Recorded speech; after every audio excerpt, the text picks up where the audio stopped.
Huwag kang mag-alala, babe. Konting tiis na lang. Sawang-sawa na ako sa pagiging martir niya. Sa Lunes, kapag napirmahan na ang mga dokumento, sa atin na ang kumpanya at itatapon ko na siya palabas ng bahay na ito na parang basurang luma. Parang huminto ang pag-ikot ng mundo sa sandaling iyon. Ang mga salitang binitawan ni Magnus ay hindi sumigaw, hindi nagmura, ngunit ang bawat pantig ay tumusok ng mas malalim pa kaysa sa anumang patalim.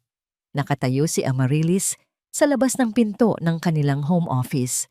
Ang mga daliri ay namumuti sa higpit ng pagkakahawak sa pilak na tray. Ang mainit na usok mula sa espesyal na kare-karing niluto niya nang mahigit 5 oras ay dahan-dahang humahaplos sa kanyang mukha. Ngunit sa halip na gutom, isang matinding pagbaliktad ng sikmura ang kanyang naramdaman. Ang bango ng mani at bagoong na kanina lamang ay simbolo ng kanyang pagmamahal. Ngayon ay tila amoy ng isang naaagnas na bangkay. Wala siyang narinig na pagkabasag ng puso. Walang tunog ng pagguho, ngunit sa loob niya, naramdaman ni Amaryllis ang pagbagsak ng isang dambuhalang gusali. Ang pundasyon ng 10 taong pagsasama, ang mga sakripisyo, ang pagtalikod niya sa sariling pangarap para maging perpektong asawa, lahat ng yon ay naging abo sa loob lamang ng ilang segundo. Ang lalaking nasa loob, ang lalaking may tinig na dati, ay nagpapakalma sa kanyang mga gabi. Ngayon ay siya ring berdugong humatol sa kanya ng kamatayan nang walang kalaban-laban. Pinilit ni Amaryllis na huminga, ngunit ang hangin ay tila naging bubog na humihiwa sa kanyang lalamunan. Gusto niyang sumigaw, gusto niyang itapon ang tray at kalampagin ang pinto upang sumbatan si Magnus. Ngunit walang lumabas na boses.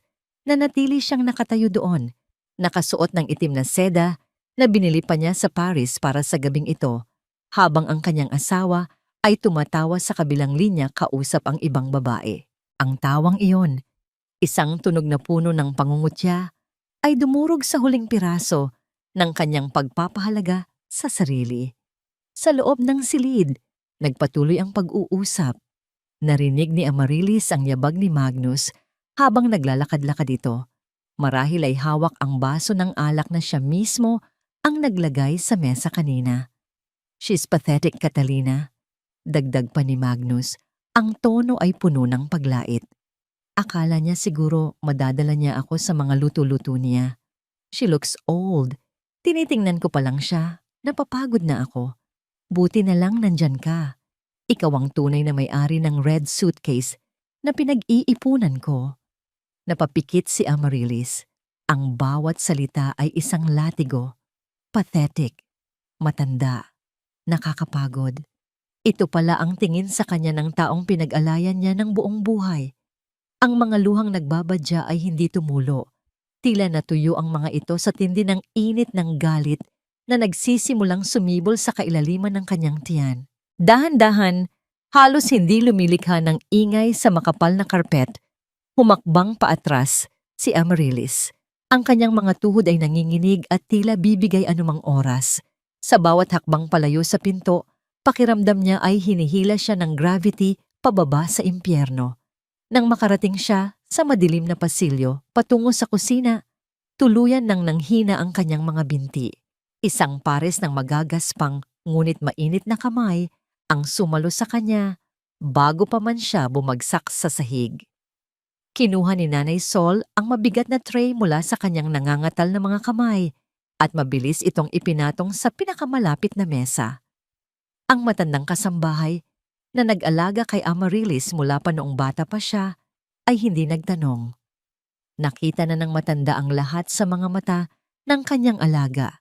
Ang pagtataksil, ang sakit, at ang pagkamatay ng isang inosenteng pag-ibig. Hinila ni Nanay Sol si Amaryllis sa isang mahigpit na yakap. Doon, sa gitna ng katahimikan ng malawak na bahay, sa amoy ng floor wax at lumang kahoy, naramdaman ni Amaryllis ang tibok ng puso ng tanging taong tunay na nagmamahal sa kanya. Ang matanda ay marahang hinagod ang kanyang likod. Ang galaw ay pamilyar at puno ng awa. "Iiyak mo lang, anak. Bulong ni Nanay Sol, ang boses ay basag at puno ng hinagpis para sa kanyang alaga. Ilabas mo ang lason, pero pagkatapos nito, huwag kang susuko. Huwag mong hayaang tapakan kanila. Kumapit si Amaryllis sa damit ng matanda. Ibinaon ang mukha sa balikat nito upang pigilan ang pag-alpas ng hagulgol. Ang sakit ay pisikal. Kumikirot ang kanyang dibdib na parang pinipiga. 10 taon. 10 taon ang paggising ng maaga upang ipagtimpla siya ng kape. 10 taon ang pag-aalaga kapag may sakit siya. 10 taon ang pagtatanggol sa kanya sa harap ng mga magulang ni Amaryllis na tutol sa kasal. Lahat ng iyon, binura ng isang tawag sa telepono. Ilang minuto silang nanatili sa ganoong posisyon hanggang sa marinig nila ang pagbukas ng pinto sa itaas. Papababa na si Magnus, mabilis na kumalas si Amaryllis. Pinahid niya ang kanyang mga mata gamit ang likod ng kanyang palad. Huminga siya ng malalim, pilit na pinapakalma ang nanginginig na kalamnan ng kanyang panga. Tumingin siya kay Nanay Sol at sa kauna-unahang pagkakataon, ang kanyang mga mata ay hindi na puno ng luha, kundi ng isang nakatatakot na lamig. Ang Amaryllis na pumasok sa pasilyong yon kanina ay patay na. Ang babaeng nakatayo ngayon ay isa ng estranghero sa sarili niyang pamamahay. Kinuha ni Amaryllis ang kanyang powder compact mula sa bulsa ng kanyang apron. Mabilis na inayos ang kanyang mukha at tinanggal ang apron upang ilantad ang eleganteng itim na bestida. Itinuwid niya ang kanyang likod, itinaas ang kanyang noo at isinuot ang maskara ng isang perpektong asawa. Kinuha niya ulit ang tray ng pagkain. Ang bigat nito ay hindi na pasanin, kundi sandata. Pagpasok niya sa dining room, nakaupo na si Magnus sa kabisera. Nakangiti ito habang nagtitipa sa kanyang cellphone. Ang mukha ng isang anghel na nagtatago ng demonyo. Nang makita niya si Amaryllis, mabilis niyang itinago ang telepono at pinalitan ang nangiti ng isang mapagmahal na ekspresyon. Isang ekspresyong dati ay nagpapakilig kay Amaryllis, ngunit ngayon ay nagpapasuka sa kanya. Wow! Bango naman yan, mahal. Bati ni Magnus, tila walang bahid ng kasalanan. Happy 10th anniversary. You look okay.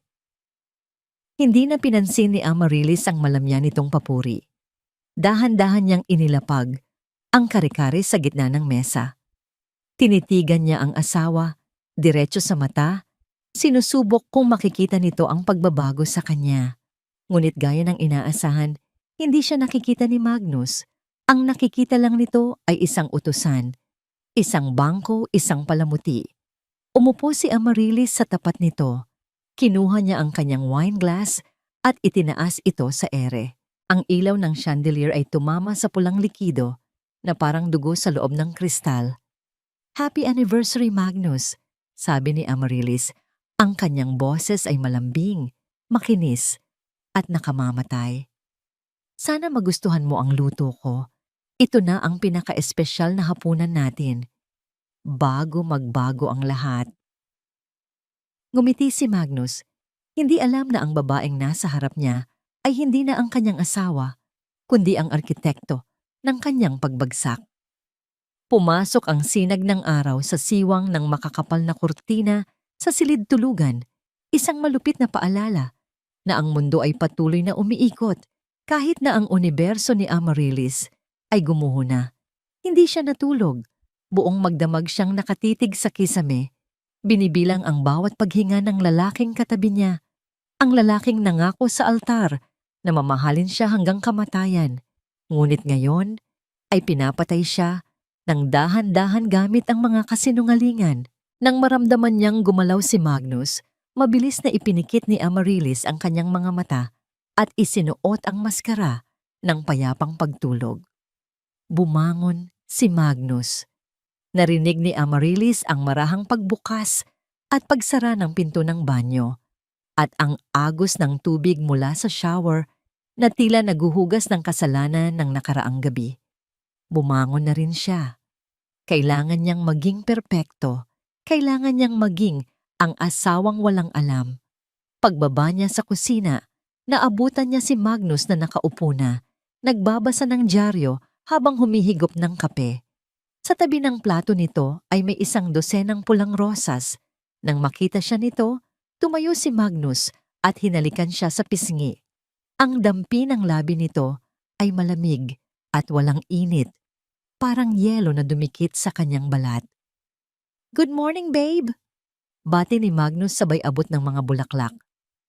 "Para sa pinakamagandang asawa sa buong mundo. Sorry kung naging busy ako kagabi sa calls. You know, work demands." Tinanggap ni Amaryllis ang mga bulaklak. Ang tinik sa tangkay ay tumusok ng bahagya sa kanyang daliri, ngunit hindi niya ininda ang hapdi. Mas masakit ang katotohanang alam niyang ang mga bulaklak na ito ay pambayad sala lamang, isang suhol para sa konsensyang matagal nang patay. Naupo sila para mag-almusal. Inihanda ni Amaryllis ang garlic rice at danggit na paborito nito. Tahimik na kumain si Magnus habang si Amaryllis ay pinipilit na lunukin ang bawat subo na tila buhangin sa kanyang lalamunan. Maya-maya, ibinaba ni Magnus ang kanyang tinidor. Ang tunog ng bakal na tumama sa porselana ay umalingaw-ngaw sa katahimikan ng silid. "Babe, I think you put too much salt sa sinangag." Puna ni Magnus habang pinupunasan ang bibig ng napkin. Ang tono nito ay malambing ngunit puno ng lason. "At parang tumataba ka yata. Napabayaan mo na ang diet mo. You should take care of yourself more. Ayokong isipin ng mga investors na stress ang asawa ng CEO. Dati, ang ganitong mga puna ay magpapataranta kay Amaryllis. Magsusorry siya agad at mangangakong mag-e-enroll sa gym. Pero ngayon, nakita na niya ang laro. Ito ang paraan ni Magnus para liitin siya, para iparamdam na siya ay kulang, na siya ay may depekto, upang hinding-hindi niya maisip na siya ang agrabyado. Tumayo si Amaryllis at nagtungo sa salamin sa hallway bago umalis si Magnus. Tinitigan niya ang kanyang sarili. Nakita niya ang mga pinong linya sa gilid ng kanyang mga mata, ang ilang hibla ng puting buhok na pilit niyang tinatakpan. Ang mga salita ni Magnus kagabi ay bumalik sa kanyang isipan. Pathetic. Old. Napahawak siya sa kanyang pisngi. Ganito ba talaga siya kapangit sa paningin nito? O sadyang nabulag lang ito ng kinang ng bago at bata? Nang makaalis na ang sasakyan ni Magnus, nagbihis agad si Amaryllis. Hindi siya nagsuot ng mga mamahaling damit na gusto ni Magnus. Nagsuot siya ng simpleng blusa at pantalon, tinalian ng buhok ng pabon, at nagsuot ng malalaking salamin upang takpan ng kanyang mga mugtong mata. Ang tagpuan nila ni Attorney Jax ay isang lumang kapihan sa Intramuros, malayo sa mga matang mapanghusga ng Makati. Ang amoy ng kapeng barako at lumang libro ay sumalubong sa kanya pagpasok. Sa dulo, sa isang mesa na natatakpan ng anino, naroon si Jax. Nakasuot ito ng simpleng polo shirt. Ang kanyang mga mata ay seryoso at malalim. Pagkakita pa lang ni Jax sa kanya, agad itong tumayo at inalalayan siya paupo. Hindi ito nagsalita. Napansin ni Jax ang panginginig ng mga kamay ni Amaryllis habang hawak nito ang menu. Dahan-dahan, itinulak ni Jax ang isang baso ng maligamgam na tubig patungo sa kanya.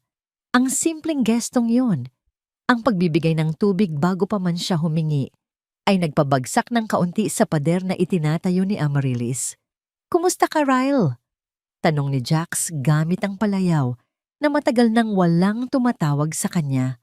Ang boses nito ay mababa at puno ng pag-aalala. Huminga ng malalim si Amaryllis, pilit na pinipigil ang luhang nagbabadyang tumulo. "Pagod na ako, Jax. Pagod na akong maging tanga." Tumango si Jax at inilabas ang isang brown envelope mula sa kanyang bag. Ipinatong niya ito sa mesa ngunit hindi agad binitiwan. Tila nag-aalangan kung kaya ba itong tanggapin ni Amaryllis. "Investigated the trust fund accounts as you asked," panimula ni Jax. Ang kanyang tono ay profesional ngunit may halong awa.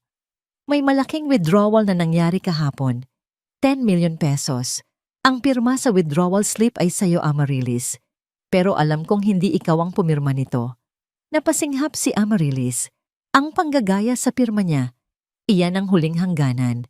Nanakawin na ni Magnus ang lahat, pati ang kanyang pangalan. Ginagamit niya ang pera para pondohan ang pagbili ng mga property sa ilalim ng pangalan ng isang Catalina Perez, patuloy ni Jax. Real, kailangan na nating kumilos. Mauubos ang pamana ng mga magulang mo. Inabot ni Amaryllis ang envelope. Mabigat ito, kasing bigat ng katotohanang pasan niya ngayon. Ngunit sa halip na matakot, nakaramdam siya ng kakaibang kalinawan. Ang takot ay para sa mga may mawawala pa. Siya, wala na siyang mawawala, kundi ang kanyang kadena. Gawin mo ang kailangang gawin, Jax, matatag na sabi ni Amaryllis. Tinitigan niya ang kaibigan. Sa mga mata nito, nakita niya ang respeto na matagal na niyang hindi nakikita sa mga mata ng kanyang asawa. Pero sa ngayon, kailangan ko pang magpanggap. May kailangan pa akong kumpirmahin. Pag-uwi sa bahay, dumiretso si Amaryllis sa kwarto. Nakasabit sa likod ng pinto ang coat na isinuot ni Magnus kaninang umaga bago ito nagpalit ng casual wear. Sinabi nito na ipapalaban na ito. Nilapitan ni Amaryllis ang damit. Ang amoy ng pamilyar na pabango ni Magnus ay nahaluan ng ibang amoy. Isang matapang at matamis na pabango ng babae na kumakapit sa tela. Kinapkap niya ang mga bulsa, umaasang wala siyang makikita.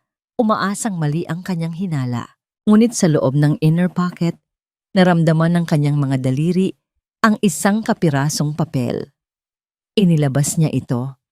Isang resibo mula sa isang kilalang jewelry store. Ang petsa ay kahapon.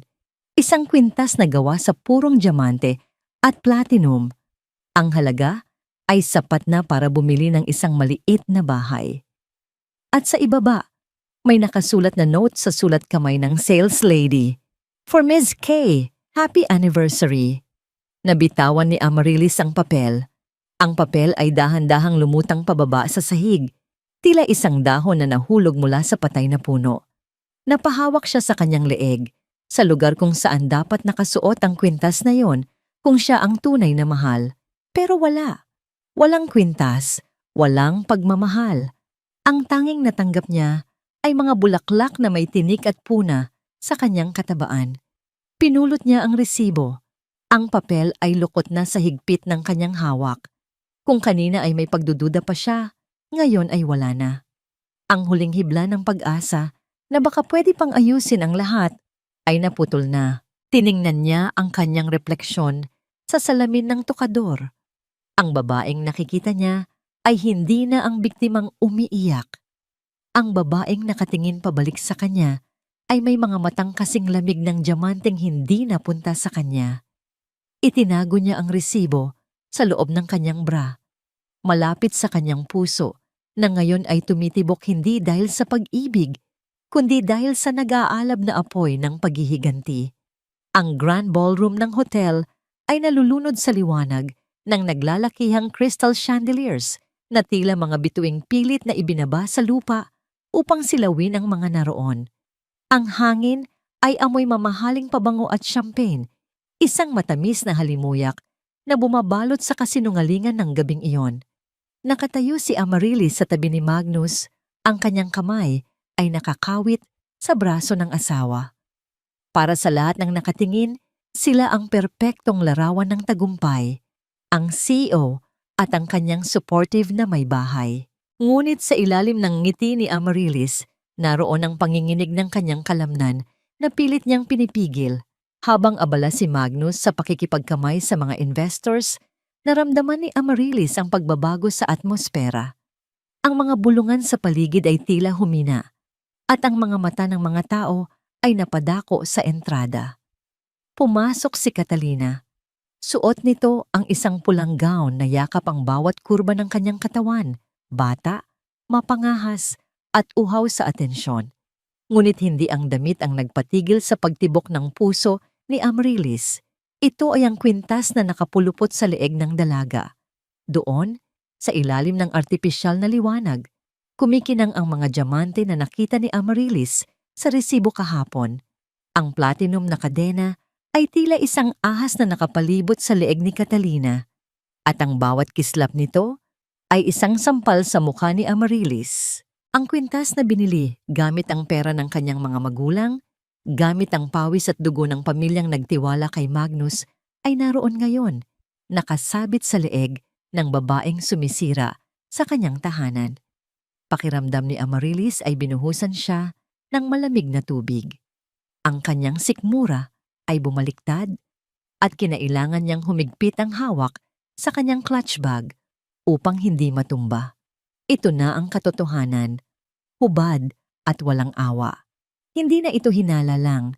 Ito ay isang insultong isinampal sa kanya sa harap ng daan-daang tao. Lumapit si Catalina sa kanila. Ang kanyang mga hakbang ay puno ng kumpiyansa.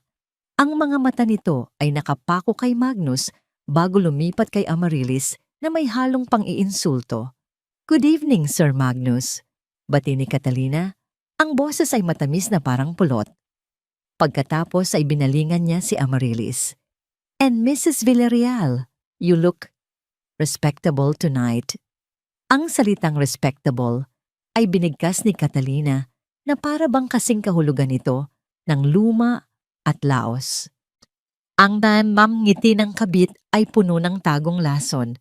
Huminga ng malalim si Amaryllis. Sa loob-loob niya, gusto niyang hablutin ang kwintas. Gusto niyang isigaw sa lahat na magnanakaw ang babaeng ito. Ngunit nanaig ang kanyang breathing. Hindi siya bababa sa level ng isang ahas. Itinaas niya ang kanyang baba at tinitigan si Catalina sa mata gamit ang lamig na kayang magpayelo ng impyerno. "Salamat, Hija," sagot ni Amaryllis. Ang tinig ay mahinahon ngunit matalim. "At ikaw naman, napakaganda ng kwintas mo. It looks very expensive." Sayang lang, minsan ang mga bagay na mukhang mahal, kapag tiningnan mo ng malapitan, mura lang pala ang pagkakagawa. Lalo na kung hindi naman talaga sayo. Nawala ang nangiti ni Catalina. Nakita ni Amaryllis ang pamumula sa leeg ng babae. Si Magnus naman ay bahagyang nasamid sa iniinom na wine. Ang kanyang mga mata ay nanlaki sa takot na baka mabuko. Agad nitong hinawakan ang bewang ni Amaryllis ng mahigpit, isang babala. "Darling, pagod ka na yata," bulong ni Magnus, may halong diin. "Umuwi na tayo." Ang biyahe pa uwi ay balot ng nakabibinging katahimikan. Nakatingin lang si Amaryllis sa labas ng bintana. Pinapanood ang pagdaan ng mga ilaw ng lungsod na malabo dahil sa luhang ayaw niyang pumatak. Ang kanyang puso ay hindi na tumitibok sa galit. Ito ay tumitibok na lamang sa isang mabigat at mapanganib na desisyon. Pagdating sa bahay, dumiretso si Amaryllis sa kanyang silid-bihisan habang si Magnus ay nagkulong sa kanyang opisina, marahil upang tawagan at amuin ang nagtatampong si Catalina. Naupo si Amaryllis sa harap ng salamin. Tinitigan niya ang kanyang kaliwang kamay. Ang gintong singsing sa kanyang daliri na dati ay simbolo ng pangako, ngayon ay naging kadena ng pagkaalipin. Dahan-dahan, pinihit niya ang singsing. Masikip ito, tila ayaw humiwalay sa balat na nakasanayan na nito sa loob ng isang dekada. Ngunit sa bawat pihit, naramdaman ni Amaryllis ang paglaya ng isang bahagi ng kanyang kaluluwa. Nang tuluyan na itong matanggal, nag-iwan ito ng maputlang marka sa kanyang daliri, isang pilat ng kasal na wala na palang saysay. Inilapag niya ang singing sa ibabaw ng lamesa. Ang tunog ng ginto na tumama sa marmol ay mahina, ngunit pinal. Tila ang huling tuldok sa isang mahabang nobela ng pagpapakatanga. Bumukas ang pinto at pumasok si Nanay Sol. Wala itong imik na lumapit at naglapag ng isang tasa ng tsa sa tabi ni Amaryllis. Pagkatapos, may inilabas ang matanda mula sa bulsa ng kanyang apron, isang maliit at kinakalawang na susi. Nakita ko ito sa lumang coat na itinapon ni Sir Magnus sa basurahan sa garahe. Bulong ni Nanay Sol. Ang mga mata ng matanda ay puno ng pagkaunawa. "Hindi ko alam kung para saan ito, pero pakiramdam ko ay kailangan mo ito, anak." Tinanggap ni Amaryllis ang susi. Luma na ito, Ngunit alam niya kung saan ito nabibilang. Ito ang susi ng lumang cabinet sa opisina ng kanyang ama. Ang cabinet na akala ni Magnus ay wala ng laman. Nang gabing iyon, pumasok si Magnus sa kwarto. Amoy alak ito at sigarilyo. Lumapit ito sa kama kung saan nakaupo si Amaryllis na nagbabasa kunwari ng libro. "Sorry about earlier," sabi ni Magnus, sinusubukang maging malambing. "Pagod lang ako sa trabaho. Gusto kong makabawi sa'yo. Gusto mo bang magbakasyon tayo?" Ibinaba ni Amaryllis ang libro. Tumingin siya sa asawa at sa pagkakataong ito, wala nang pagmamahal sa kanyang mga mata, kundi isang kalkuladong plano. Ito na ang sandali. Ang pain ay kailangan ng ilatag. "Pagod na rin ako, Magnus," sagot ni Amaryllis. Ang boses ay mahina at tila sumusuko. Naisip ko, baka tama ka. Masyado na akong matanda para sa stress ng kumpanya. Gusto ko na lang magpahinga. Siguro sa Singapore? Nakita niya ang kislap ng interes sa mga mata ni Magnus. "Singapore?" tanong nito. Tila naniniguro. "Oo," patuloy ni Amaryllis. Ang kasinungalingan ay dumadaloy ng maayos sa kanyang dila. "At may aaminin ako sa'yo, may itinago akong pera. Ang red suitcase ni Papa. Hindi lang yun kwento. Nasa akin ang susi. May laman yung sapat na halaga para mabuhay tayo ng marangya kahit hindi na tayo magtrabaho habang buhay. Nasa vault iyon at gusto kong ikaw na ang humawak nito para sa atin." Ang mukha ni Magnus ay nagliwanag sa kasakiman. Ang kanyang mga mata ay nanlaki at halos hindi niya maitago ang kanyang tuwa. Ang isdang gutom ay nakita na ang makintab na pain. "Talaga, honey?" Hinawakan ni Magnus ang kamay ni Amaryllis. Ang kamay na wala ng singsing. Pero hindi nito napansin dahil nakafocus na ang utak nito sa pera. "Ako na ang bahala. Aayusin ko ang lahat. Aalis tayo agad." Ngumiti si Amaryllis. Isang nasangiti na hindi umabot sa kanyang mga mata. "Sige, Magnus. Ayusin mo ang lahat para sa huling biyahe natin." Humiga si Magnus sa tabi niya. Marahil ay nananaginip na ng kayamanan at kalayaan kasama si Catalina. Ngunit si Amaryllis ay nanatiling gising, nakatingin sa kadiliman, habang ang anino ng pulang maleta ay tila nagbabadya ng isang madugong katapusan. Nakatayo ang pulang maleta sa gitna ng kama, tila isang dambuhalang puso na tumitibok sa gitna ng silid. Luma na ang katad nito. May mga galos at kupas na bahagi na nagkukwento ng mahabang paglalakbay. Ngunit para kay Magnus, ito ang pinakamagandang bagay na nakita niya sa buong buhay niya. Nakaupo si Amaryllis sa gilid ng kama, pinapanood ang bawat galaw ng kanyang asawa. Nakita niya kung paano lumaki ang mga pupil ng mata ni Magnus habang hinahaplos nito ang makinis na ibabaw ng maleta. Ang mga kamay nito na matagal nang hindi humahaplos sa kanya nang may pagnanasa ay nanginginig sa antisipasyon habang dumadampi sa malamig na metal ng seradura. 100,000,000, real? Halos pabulong na tanong ni Magnus. Ang boses ay garalgal sa tindi ng kasakiman. "Seryoso ka? Nandito ang lahat ng yon?" Tumango si Amaryllis. Ang kanyang mukha ay isang maskara ng pagod at pagsuko. "Oo, Magnus. Cash. Clean money. Matagal na yang itinabi ni Papa. Ayaw niya sa bangko dahil sa takot sa gobyerno at tax. Iyan ang insurance namin. At ngayon, gusto kong ibigay sa iyo ang responsibilidad." Dahan-dahang kinuha ni Amaryllis ang maliit na susi mula sa kanyang bulsa. Ito ang susing ibinigay sa kanya ni Nanay Sol, ang susi ng katotohanan. Ngunit para kay Magnus, ito ang susi ng paraiso. Inilahad niya ito sa asawa. Sa sandaling iyon, isang munting bahagi ng puso ni Amaryllis ang umasa.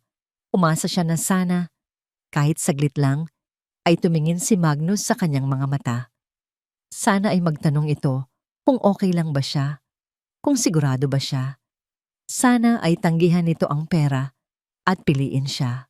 Ngunit ang pag-asa ay isang malupit na bagay na pumapatay ng dahan-dahan.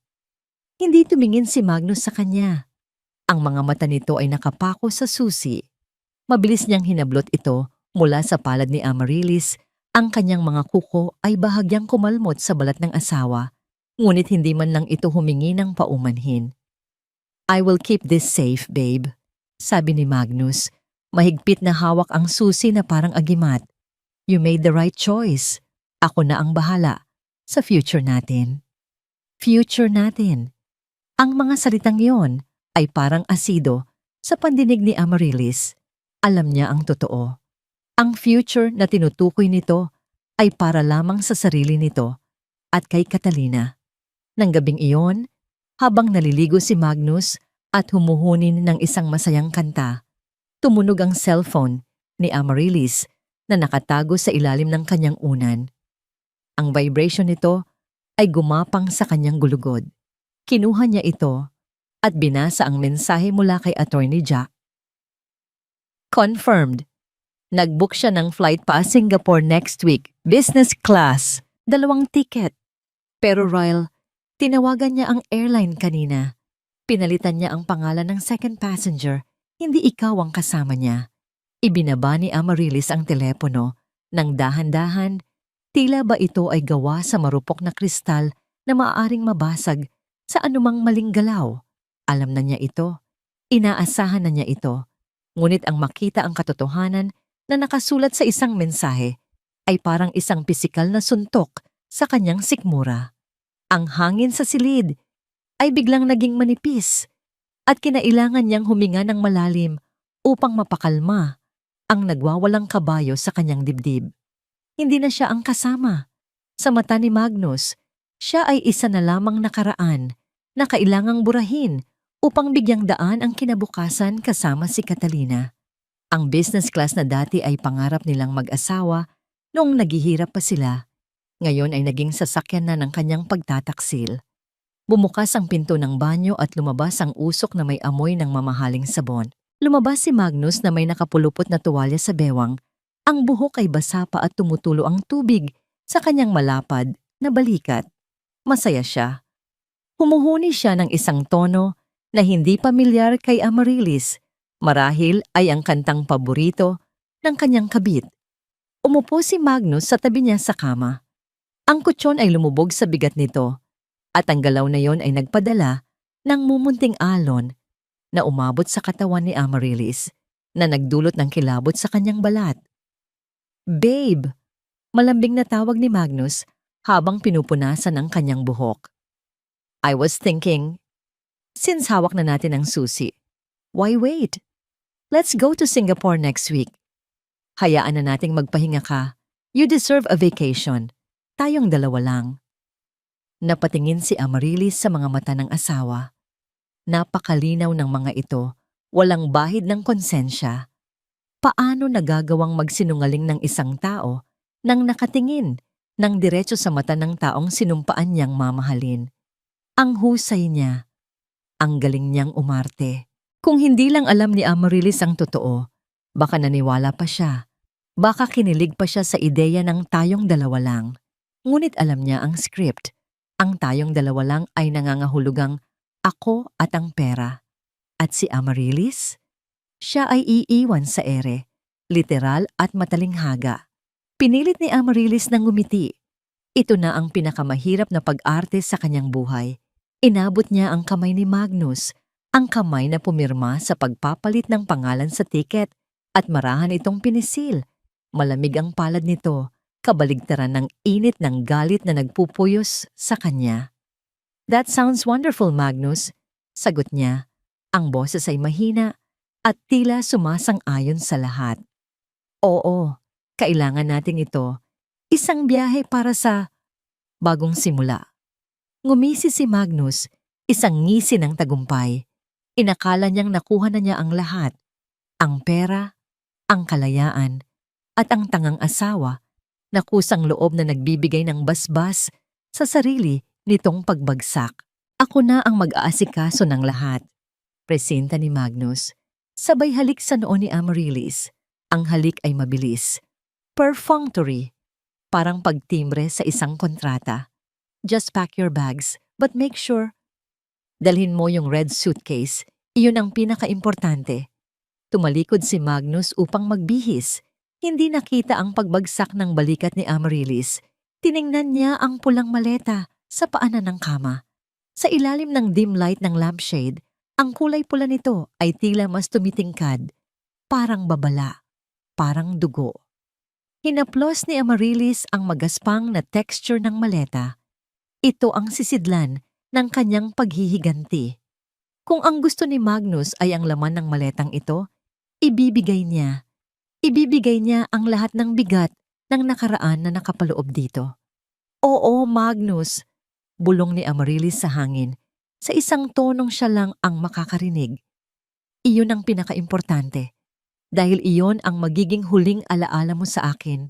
Sa labas, ang buwan ay nagtago sa likod ng makapal na ulap. Tila ayaw maging saksi sa nalalapit na trahedya ng isang pag-ibig na matagal nang naging bangkay. Ang matinis na huni ng bakal ng ngipin ng maleta, habang pinagsasara ito ni Magnus, ay umaling-ungaw sa tahimik na kwarto.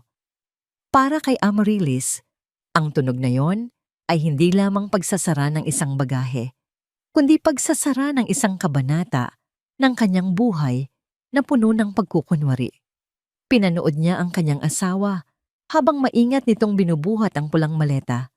Tinitimbang ito sa kanyang mga kamay na para bang hawak niya ang buong mundo. Ang bigat, babe, puna ni Magnus, at isang ngiti ng tagumpay ang gumuhit sa kanyang mga labi. Ang kanyang mga mata ay nagniningning, hindi dahil sa pagmamahal sa babaeng kasama niya sa kwarto, kundi dahil sa imahinasyon ng salaping nasa loob nito. Sigurado ka bang safe ito sa check-in, Hin? Baka dapat hand carry na lang natin? Nakaupo si Amaryllis sa dulo ng kama. Ang kanyang mga kamay ay nakapatong sa kanyang kandungan, tahimik at payapa. Masyadong malaki yan para sa hand carry, Magnus. At saka, ligtas yan. Nakalakang safety vault niya na tanging susi lang ang makakapagbukas. Walang makakagalaw niyan hanggang sa makarating tayo sa Singapore. Tumango si Magnus, kontento sa sagot. Muli niyang hinaplos ang magaspang na balat ng maleta bago ito ibinaba sa sahig. Hindi niya alam na ang bigat na kanyang nararamdaman ay hindi galing sa mga salaping papel, kundi sa bigat ng mga alaala, mga liham, at mga pangarap na matagal nang niluray at ipinagkanulo. Ang maletang yon ay isang kabaong ng kanilang pagsasama. Bumaba sila para sa hapunan. Ito na ang huling pagkain nila sa bahay na ito bilang mag-asawa. Inihanda ni Nanay Sol ang mesa ng may kakaibang lungkot. Ang mga kubyertos ay nakalinya ng perpekto. Ang mga kandila ay nagbibigay ng mainit na liwanag, ngunit ang hangin ay malamig at mabigat. Habang kumakain, abala si Magnus sa kanyang telepono. Umilaw ang screen nito ng paulit-ulit, hudyat ng mga mensaheng dumarating. Nakita ni Amaryllis ang pasimpleng pagngiti ni Magnus sa tuwing nagbabasa ito, bago muling ibalik ang seryosong mukha kapag tumitingin sa kanya. Alam ni Amaryllis kung sino ang kausap nito. Si Catalina. Marahil ay pinag-uusapan na nila ang kanilang pagkikita sa airport o ang buhay na kanilang bubuuin gamit ang nakaw na yaman. Kain ka pa, sir. Alok ni Nanay Sol, ngunit ang boses ng matanda ay matigas. Inilapag nito ang isang mangkok ng sabaw sa harap ni Magnus ng may diin, sapat upang lumikha ng mahinang kalansing, ngunit hindi sapat upang matawag na pambabastos. I'm full, nanay. Sagot ni Magnus nang hindi man lang tumitingin sa matanda. Tumayo ito at pinunasan ng bibig. Mauna na ako sa taas, babe. I need to make some last-minute calls for our trip. Nang makaalis si Magnus, naiwan si Amaryllis at Nanay Sol sa dining room. Ang katahimikan ay nagsalita para sa kanila. Lumapit ang matanda kay Amaryllis at marahang hinawakan ang balikat nito. Halika sa kwarto mo, anak. Bulong ni Nanay Sol. Aayusin ko ang buhok mo. Sa harap ng tokador, naupo si Amaryllis habang si Nanay Sol ay nasa likuran niya. Hawak ang isang lumang suklay na gawa sa kahoy. Dahan-dahang hinagod ng matanda ang mahabang buhok ni Amaryllis. Ang bawat hagod ay mabagal, puno ng pag-iingat, at tila nagdadala ng ginhawa sa anit ni Amaryllis na naninigas sa tensyon. Naalala ni Amaryllis noong bata pa siya, ganito rin siya sinusuklay ni Nanay Sol kapag umiiyak siya dahil sa mga away sa eskwela. Ngayon, iba na ang dahilan ng kanyang luha, ngunit ang haplos ng inainahan ay nananatiling kanlungan. Tandaan mo, Ryle, basag ni Nanay Sol sa katahimikan habang sinisimulang itirintas ang buhok ng dalaga. Ang tapang ay hindi laging pagsigaw. Minsan, ang pinakamatapang na bagay na magagawa ng isang babae ay ang tumahimik, mag-impake, at umalis ng hindi lumilingon. Tumingin si Amaryllis sa salamin. Nakita niya ang refleksyon ng matanda, ang mga mata nitong puno ng luha, ngunit puno rin ng pagmamalaki. Hinawakan ni Amaryllis ang kamay ni Nanay Sol na nasa kanyang balikat at pinisil ito ng mahigpit. Ito ang paalam na hindi kailangang bigkasin.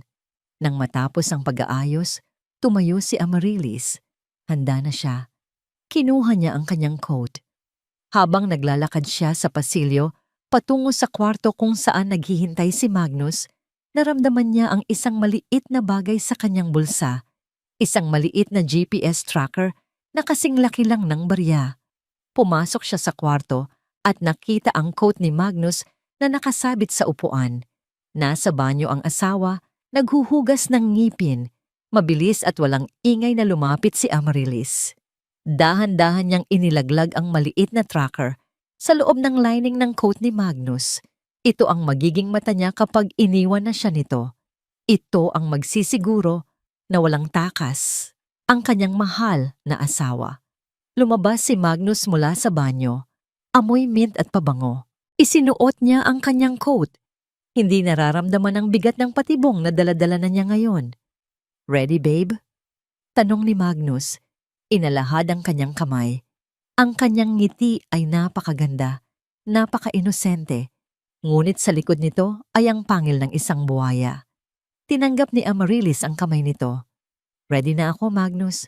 Sa wakas, matatapos na rin ang lahat ng pagpapanggap." Ang akala ni Magnus, ang tinutukoy ni Amaryllis ay ang pagpapanggap sa harap ng mga investors. Hindi niya alam na ang tinutukoy ng asawa ay ang kanilang buong relasyon. Bumaba sila at sumakay sa sasakyan. Ang driver ay tahimik na nagbukas ng pinto para sa kanila. Umungal ang makina ng sasakyan at dahan-dahan silang umalis sa driveway ng mansyon. Hindi tumingin si Magnus sa labas. Abala na naman ito sa kanyang telepono. Ngunit si Amaryllis ay lumingon. Tinitigan niya ang bahay na naging saksi ng kanyang 10 taong pagkakulong. Ang mga ilaw sa bintana ay tila mga matang malungkot na nagpapaalam. Doon niya ibinuos ang kanyang kabataan. Doon niya inubos ang kanyang pagmamahal. At ngayon, iniiwan niya ito kasama ang lumang Amaryllis na martir at bulag. Sa side mirror ng sasakyan, nakita niya ang refleksyon ng bahay na papaliit ng papaliit hanggang sa lamunin ito ng dilim ng gabi. Humigpit ang hawak ni Amaryllis sa kanyang bag. Wala nang atrasan. Ang sasakyang ito ay hindi patungo sa bakasyon. Ito ay patungo sa katapusan. Paalam, bilangguan, bulong ng kanyang isip, habang ang mga ilaw ng kalye ay dumaraan sa kanyang mukha na nagpapalit-palit ng liwanag at anino, tila nagbabadya ng magulong kinabukasan na naghihintay sa kanila. Ang hangin sa loob ng VIP lounge ng paliparan ay napakalamig, tumatagos sa coat ni Amaryllis at dumidiretso sa kanyang buto. Ngunit mas malamig ang distansyang namamagitan sa kanila ni Magnus.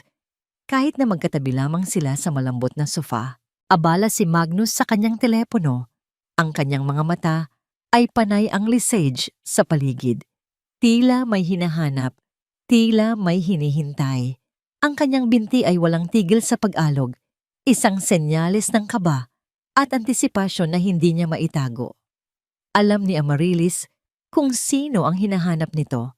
Sa kabilang dulo ng lounge, ilang metro lang ang layo, naroon ang isang pamilyar na figura, nakasuot ng malaking sombrero at dark glasses, ngunit kilala ni Amaryllis ang hugis ng katawan, ang paraan ng pagtayo, at ang matingkad na pulang takong ng sapatos nito, si Catalina. Naririto rin siya, gaya ng inaasahan. Ang babaeng aagaw sa kanyang asawa ay kasabay nilang lilipad sa iisang himpapawid patungo sa iisang destinasyon, ngunit magkaiba ng kapalaran. Humigpit ang hawak ni Amaryllis sa strap ng kanyang bag. Gusto niyang sugurin ang mga ito. Gusto niyang basagin ang katahimikan ng lounge gamit ang kanyang galit. Ngunit naalala niya ang bilin ni Attorney Jax. Ang galit ay para sa mga talunan. Ang estratehiya ay para sa mga nananalo. Kaya nanatili siyang tahimik. Pinanood niya lang kung paano magpalitan ng pasimpleng tinginan ang kanyang asawa at ang kabit nito habang siya ay nagpapanggap na abala sa pagbabasa ng magazine na hindi naman niya naiintindihan ang nilalaman. Nang tawagin na ang kanilang flight, tumayo si Magnus ng mabilis, tila sabik na sabik ng makaalis. Inalalayan niya si Amaryllis. Ngunit ang kanyang hawak sa siko nito ay magaan, walang bigat, walang init. Para lang siyang naglilipat ng isang piraso ng bagahe. Sa loob ng business class cabin, ang amoy ng esterilisadong hangin at katad ng upuan ay lalong nagpasikip sa dibdib ni Amaryllis. Naupo siya sa tabi ng bintana.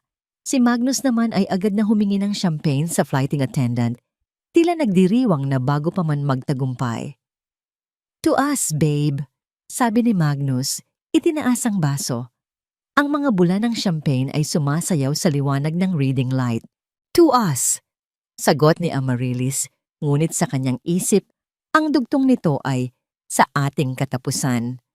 Habang nasa ere, pinili ni Magnus na matulog o magtulog-tulugan. Isinuot nito ang eye mask at tumalikod sa kanya. Naiwan si Amaryllis na gising, nakadungaw sa bintana. Sa labas, ang kadiliman ng gabi ay walang katapusan. Ang mga ulap ay tila mga anino ng mga multo na nag-aabang. Inilapat ni Amaryllis ang kanyang palad sa malamig na salamin ng bintana. Ang lamig ay gumapang sa kanyang mga daliri, paakyat sa kanyang braso, hanggang sa kanyang puso. Ito ang pakiramdam ng mag-isa. Kahit may katabi siya, kahit kasal siya, nag-iisa siya sa laban na ito. Biglang nayanig ang buong cabin.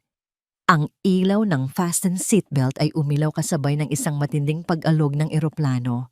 Pumasok sila sa isang turbulence. Ang mga baso sa tray table ay dumulas at muntik nang mahulog sa sahig. Sa gulat at takot, ang instinto ni Amaryllis ay ang kumapit sa kanyang asawa. Ang kanyang kamay ay mabilis na lumipad patungo sa braso ni Magnus upang humingi ng proteksyon, ng kasiguraduhan. Ngunit ang reaksyon ni Magnus ay mas mabilis at mas masakit. Sa halip na abutin ang kamay ng asawa o yakapin ito para protektahan, ang parehong kamay ni Magnus ay mabilis na dumapo sa kanyang carry-on bag na nasa kanyang paanan. Ang bag kung saan naroon ang mga pekeng dokumento ng paglilipat ng kumpanya. Niyakap niya ang bag ng mahigpit. Ang kanyang katawan ay nakakurbang parang shield para sa mga papel, habang si Amaryllis ay naiwang nakabitin sa ere, nanginginig at walang masandalan. Ang kanyang mga daliri ay nakakuyom sa kawalan, habang ang kanyang asawa ay mas inuna pang iligtas ang mga papeles ng panloloko kaysa sa babaeng nangako siyang proprotektahan sa harap ng Diyos. Tumigil ang pag-alog ng eroplano at bumalik ang payapang ugong ng makina. Huminga ng malalim si Magnus, isang hininga ng kaluwagan habang hinahaplos ang kanyang bag na parang isang mahalagang kayamanan. Hindi man lang siya lumingon kay Amaryllis. Hindi siya nagtanong kung ayos lang ba ito o kung nasaktan ba ito. Ang kanyang buong atensyon at pag-aalala ay naubos na sa mga dokumentong magbibigay sa kanya ng nakaw na yaman. Dahan-dahang ibinaba ni Amaryllis ang kanyang kamay.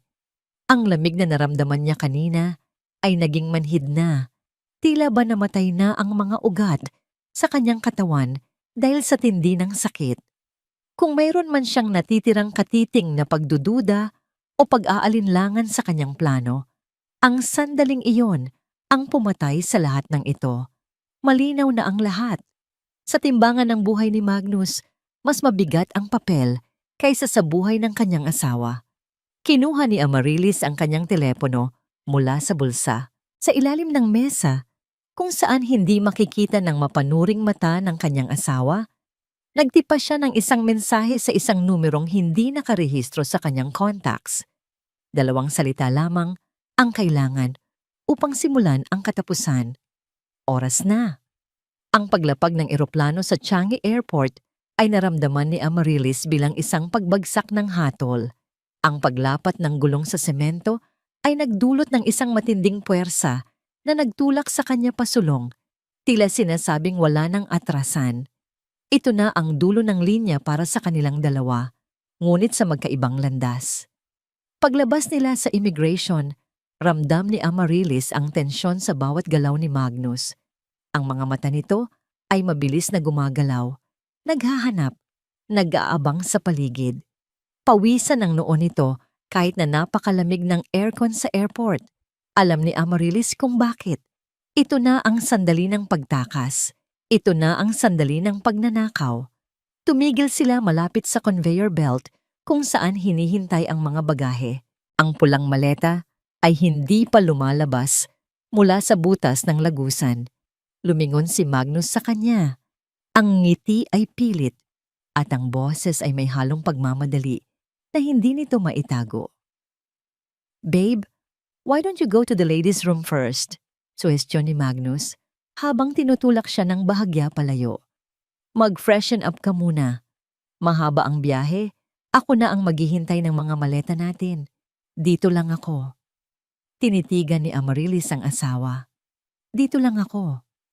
Isa na namang kasinungalingan. Alam niyang sa oras na tumalikod siya, mawawala na ito parang bula, kasama ang maleta at ang babaeng naghihintay sa labas. Ngunit ito ang script na kailangan niyang sundin. "Sige Magnus," sagot ni Amarilis. Ang boses ay mahinahon, tila walang alam sa paparating na bagyo. "Mag-aayos lang ako. Hihintayin kita." Tumalikod si Amarilis at nagsimulang maglakad patungo sa restroom.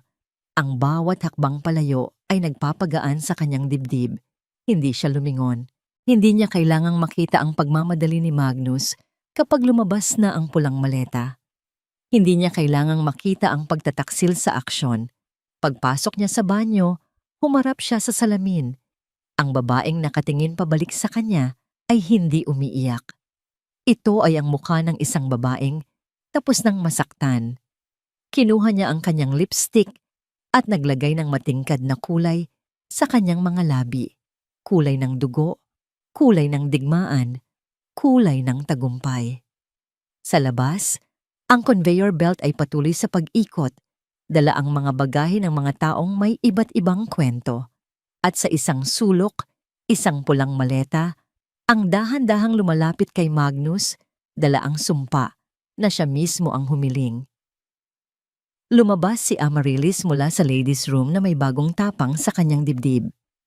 Ang matingkad na pulang lipstick sa kanyang mga labi ay tila isang baluti, isang babala, sa sino mang magtatangkang saktan siya muli. Ang refleksyon niya sa salamin kanina ay hindi na ang asawang nagmamakaawa ng atensyon, kundi isang babaeng handa nang harapin ang kanyang sariling kapalaran. Naglakad siya pabalik sa lugar kung saan niya iniwan si Magnus. Ang bawat hakbang ng kanyang takong sa makintab na sahig ng paliparan ay may bigat. Tila bawat tapak ay nag-iiwan ng marka ng kanyang nakaraan. Ngunit pagdating niya sa conveyor belt number 5, wala na doon ang kanyang asawa. Ang lugar ay halos wala ng tao. Ang dambuhalang goma ng conveyor belt ay patuloy sa pag-ikot, isang walang katapusang siklo na walang lulan kundi ang hangin. Wala si Magnus, wala ang kanilang mga maleta, wala ang pulang maleta. Alam na ni Amarilis na mangyayari ito. Ito ang script na siya mismo ang sumulat. Ngunit sa kabila ng paghahanda, ang makita ang pisikal na kawalan ng kanyang asawa ay nagdulot pa rin ng isang matalim na kirot sa kanyang sikmura. Iba pala ang plano kaysa sa realidad. Ang plano ay nasa isip lamang. Ang realidad ay ramdam ng buong katawan. Ang pagkawala ni Magnus sa pwestong iyon ay ang pinal na kumpirmasyon na siya ay isa na lamang basurang itinapon upang gumaan ang biyahe nito. Naupo si Amaryllis sa isa sa mga bakal na upuan sa waiting area. Ang lamig ng metal ay tumagos sa kanyang manipis na blusa. Tiningnan niya ang kanyang relo.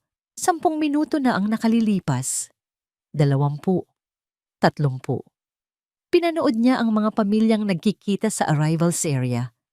May mga nagyayakapan, may mga umiiyak sa tuwa, may mga batang tumatakbo pasalubong sa kanilang mga ama. Ang paligid ay puno ng init ng pagmamahalan, isang masakit na kontras sa kanyang kinalalagyan.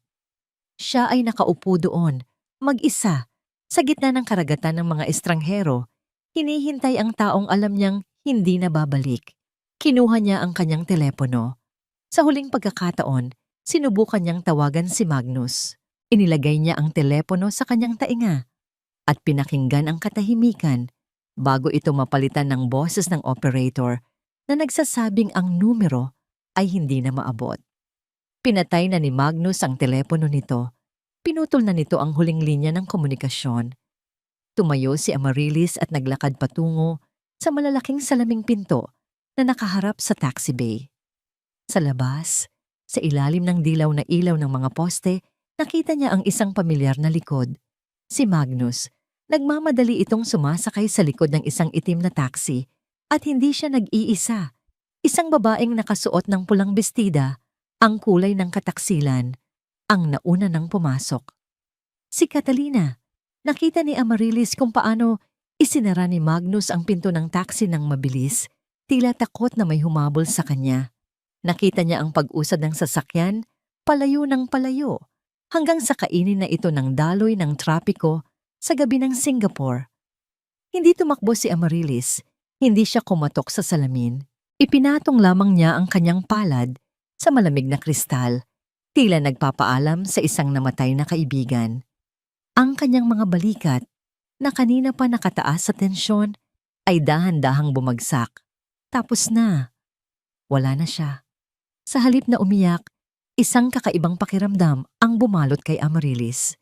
Gumaan ang kanyang pakiramdam. Ang bigat na dinadala niya sa kanyang dibdib sa loob ng maraming buwan, ang hinala, ang sakit, ang pagpapanggap, ay sumama sa taxi na yon palayo. Siya ay iniwan, oo. Pero sa pag-alis ni Magnus, pinalaya rin siya nito.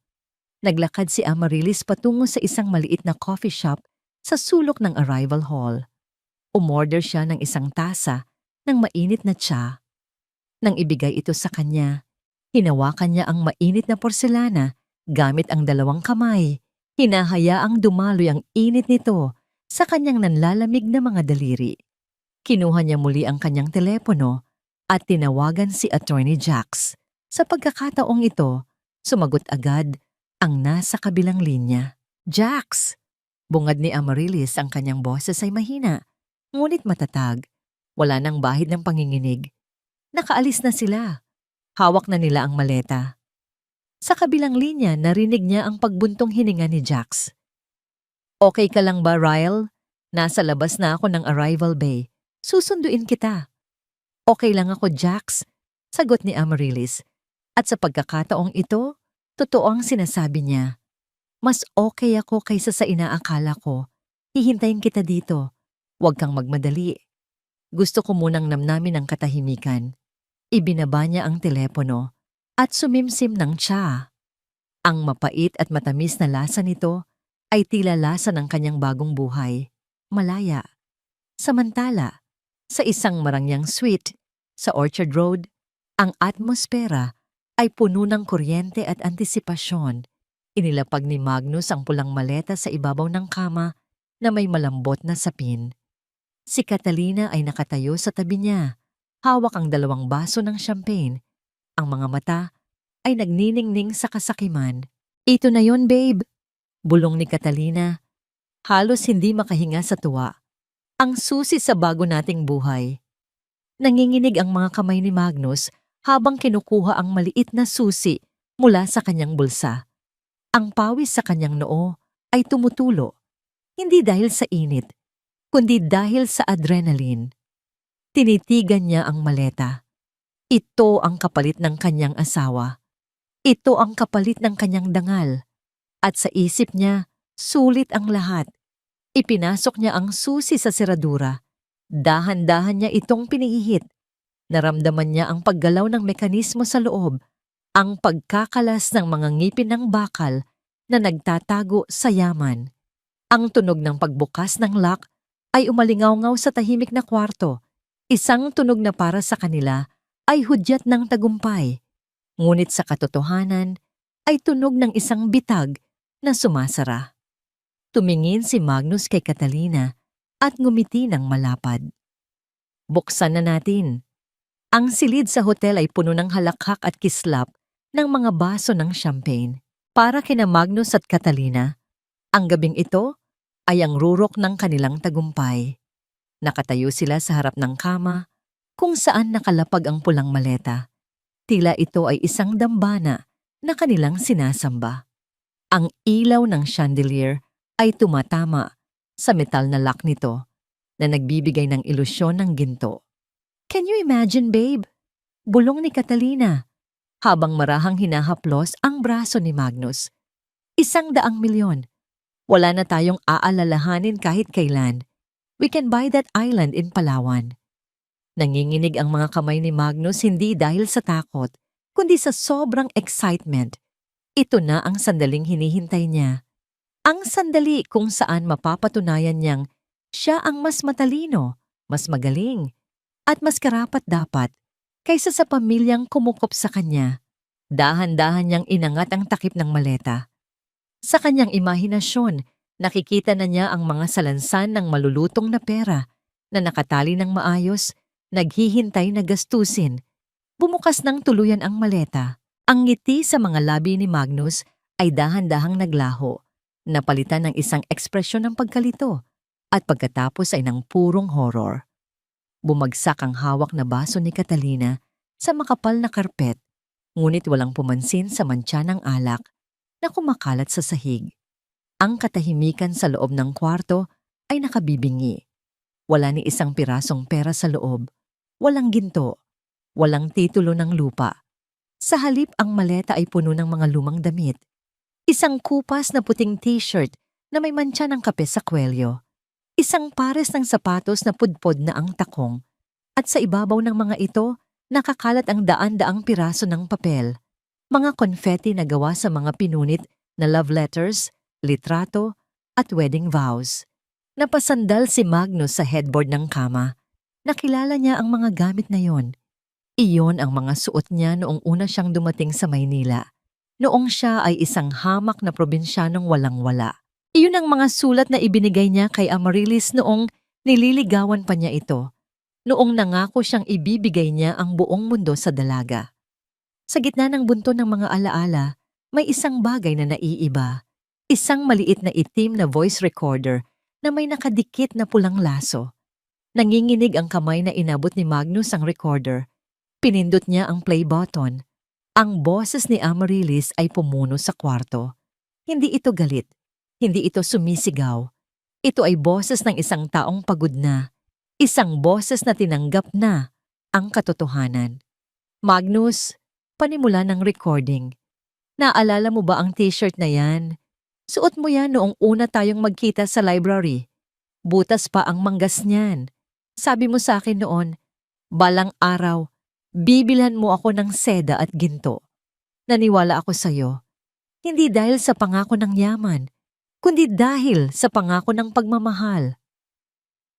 Napalunok si Magnus. Ang boses ng asawa niya ay tila multong yumayakap sa kanyang leeg. Pero nagkamali ako. Patuloy ng boses. Hindi pala pagmamahal ang inaalok mo, kundi utang. At ngayon, singilan na.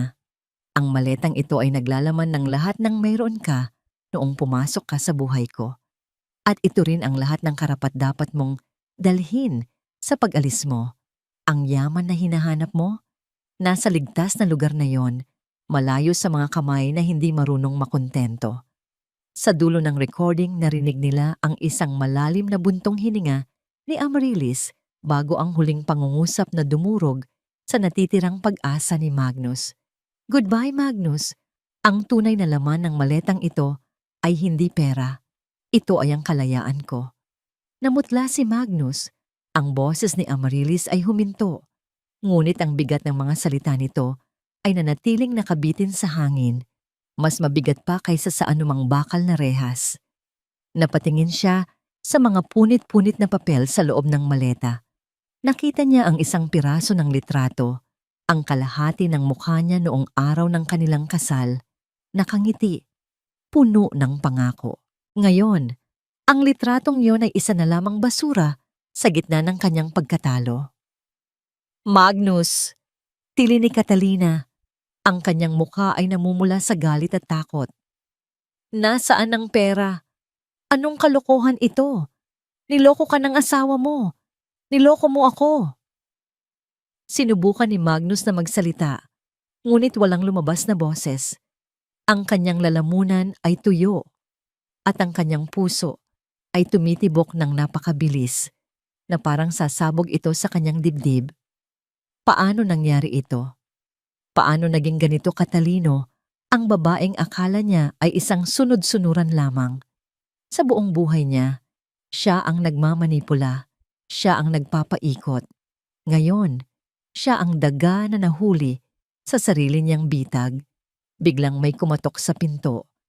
Hindi ito mahinang katok ng room service. Ito ay malakas, mabilis, at mapilit. Ang bawat dagundong sa kahoy na pinto ay tila dagundong ng paparating na unos. Nagkatinginan sina Magnus at Catalina. Ang takot sa mga mata ng babae ay napalitan ng panik. Mabilis itong tumakbo papunta sa banyo upang magtago. Iniiwan si Magnus na mag-isang harapin ang kung sino man ang nasa labas. Bumukas ang pinto. Bago pa man makahakbang si Magnus, hindi ito nakalock. Pumasok ang tatlong lalaki na nakasuot ng uniforme ng Singapore Police Force. Sa likod nila ay isang pamilyar na mukha, hindi si Amarilis, kundi isang lalaking nakasuot ng formal na suit, may hawak na folder. Isang abogado mula sa kumpanya ng pamilya ni Amarilis na nakabase sa Singapore. Mr. Magnus Villarreal? Tanong ng pulis sa gitna. Ang boses ay matigas at walang emosyon. Hindi makasagot si Magnus. Tumango lamang siya ng bahagya.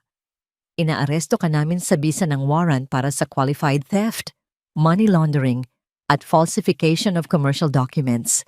Deklara ng pulis habang inilalabas ang posas. May natanggap kaming ebidensya na nasa possession mo ang mga nakaw na dokumento at digital files. Hindi. Nauutal na sagot ni Magnus. Wala akong ninakaw. Ang maleta, damit lang ang laman niyan. Tingnan niyo. Itinuro niya ang maleta na puno ng basura. Ngunit lumapit ang abogado at may dinampot mula sa gitna ng mga punit na papel. Isang maliit na itim na USB drive na nakatago sa ilalim ng lumang t-shirt. Ito ang hinahanap namin, sabi ng abogado, habang ipinapakita ang USB sa mga pulis. Naglalaman ito ng mga transaksyon ng iligal na paglilipat ng pondo na ginawa mo, Mr. Villarreal, at ikaw mismo ang nagdala nito dito. Tumatawid ng borders na nagpapatunay ng iyong intent to flee. Nanlaki ang mga mata ni Magnus. Ang USB na yon. Hindi sa kanya yon. Hindi niya alam na naroon yon. Si Amarilis, inilagay niya yon doon upang siguraduhin hindi lang siya uuwing luhaan, kundi uuwi siyang nakaposas. Ginamit siya nito bilang courier ng sarili niyang ebidensya. Nang maramdaman ni Magnus ang malamig na bakal ng posas na dumampi sa kanyang mga pulso, napaluhod siya. Ang lamig ay gumapang mula sa kanyang mga kamay hanggang sa kanyang kaluluwa. Tiningnan niya ang nakabukas na maleta sa huling pagkakataon. Ang t-shirt na may mantsa ng kape ay tila nakatingin sa kanya, nagpapaalala ng panahong simple pa ang lahat. Noong ang tanging yaman niya ay ang pagmamahal ng isang babaeng tinawag niyang baby habang unti-unti niya itong pinapatay. Sa banyo, narinig ang paghikbi ni Catalina habang hinihila siya palabas ng isa pang pulis. Wala na ang tapang nito, wala na ang yabang. Ngunit si Magnus, wala ng luha. Ang natira na lang sa kanya ay ang boses ni Amarilis sa recorder na paulit-ulit na umaalingaw-ngaw sa kanyang utak. Ang tunay na laman ng maletang ito ay hindi pera. Ito ay ang kalayaan ko.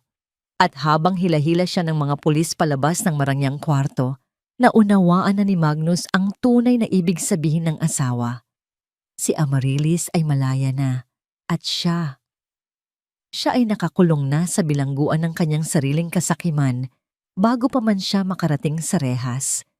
Ang silid ng presinto ay amoy lumang kape at malamig na bakal. Nakaupo si Magnus sa isang silyang gawa sa matigas na metal. Ang kanyang mga kamay ay nakaposa sa mesa. Ang ilaw sa itaas ay kumukurap-kurap, nagbibigay ng anino sa kanyang mukhang puno ng pagod at takot. Ilang oras pa lang ang nakalilipas, nasa tuktok siya ng mundo, naghihintay na magbukas ng isang maleta ng kayamanan. Ngayon, ang tanging kayamanan niya ay ang kanyang pangalan na nakasulat sa police report bilang isang kriminal. Sa kabilang banda ng mesa, nakaupo ang investigador na may hawak na USB drive, ang maliit na bagay na sumira sa kanyang buhay. Sa bawat tanong ng pulis, pakiramdam ni Magnus ay hinihila siya pababa sa komune. Ayon sa laman ng drive na ito, Mr. Villarreal, wika ng pulis habang binubuklat ang mga printed copies ng bank transfers, ikaw ang sole signatory ng mga illegal withdrawals. Lahat ng ebidensya ay nakaturo sa'yo. At ang babaeng kasama mo, si Miss Catalina Perez. Napatingin si Magnus sa one-way mirror sa dingding. Alam niyang nasa kabilang kwarto si Catalina. Iniinteroga rin. Anong sinabi niya? Nanghihinang tanong ni Magnus. Ngumisi ng mapait ang pulis.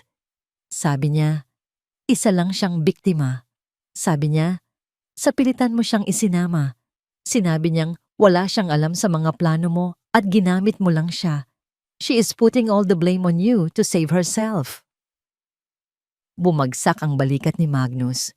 Ang babaeng pinagpalit niya sa kanyang asawa, ang babaeng pinag-alaya niya ng lahat ng nakaw na yaman, ay itinapon siya sa unang pagkakataon na nagkaroon ito ng tsansa.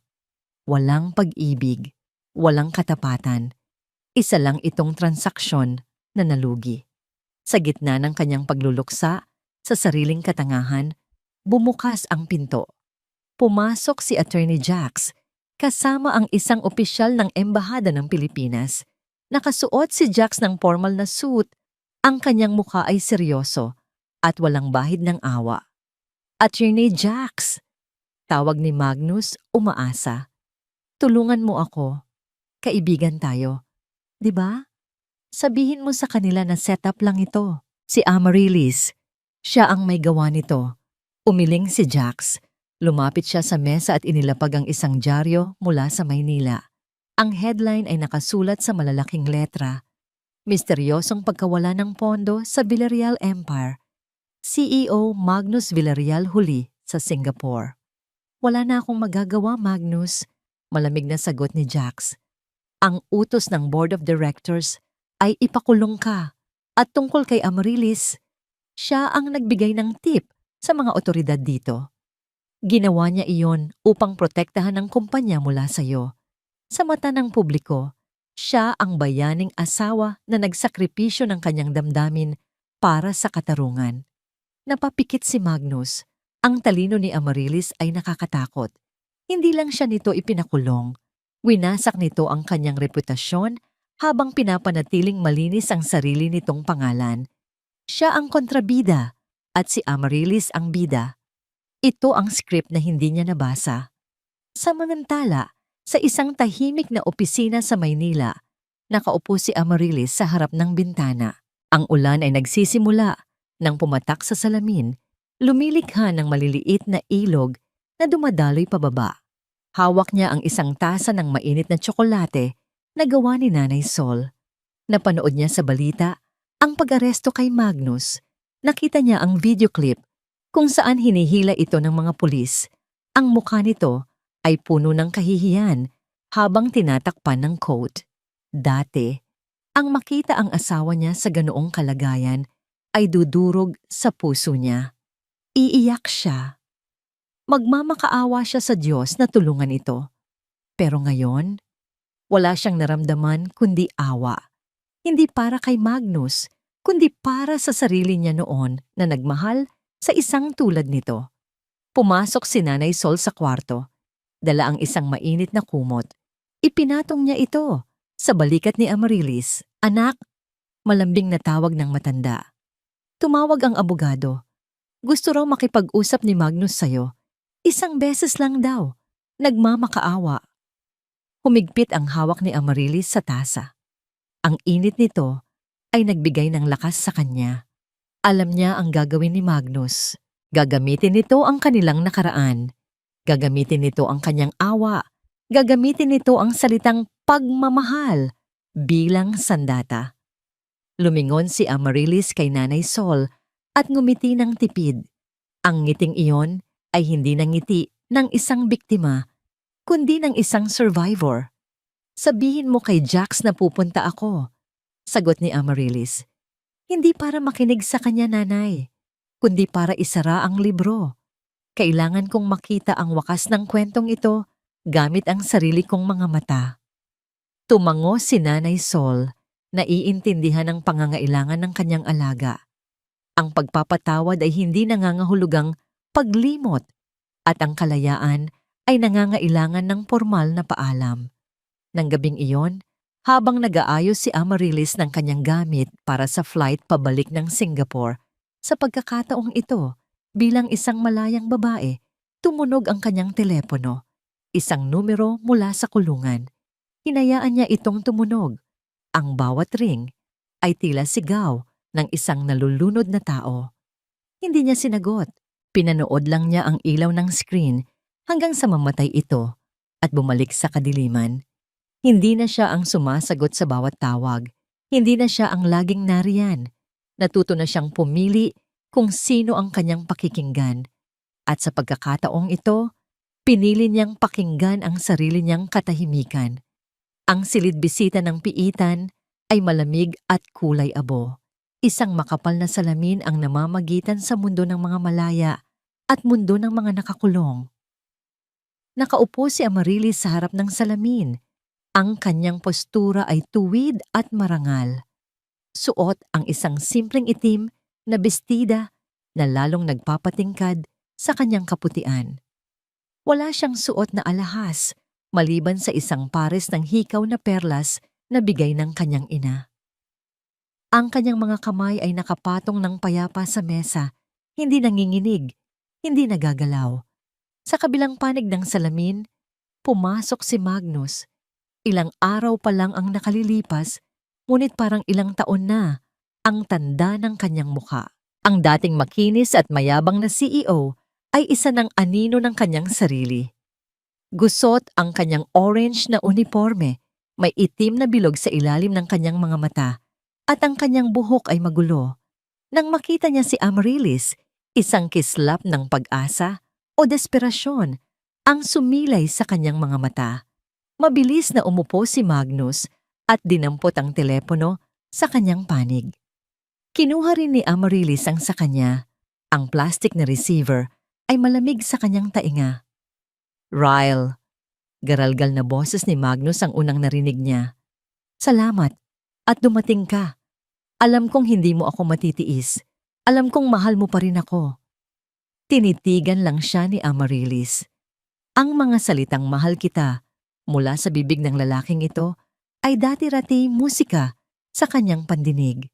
Ngayon, para na itong tunog ng kuko na kumakaos sa pisara. Masakit, nakakairita. "Huwag mong gamitin ang salitang mahal sa akin, Magnus," sagot ni Amaryllis.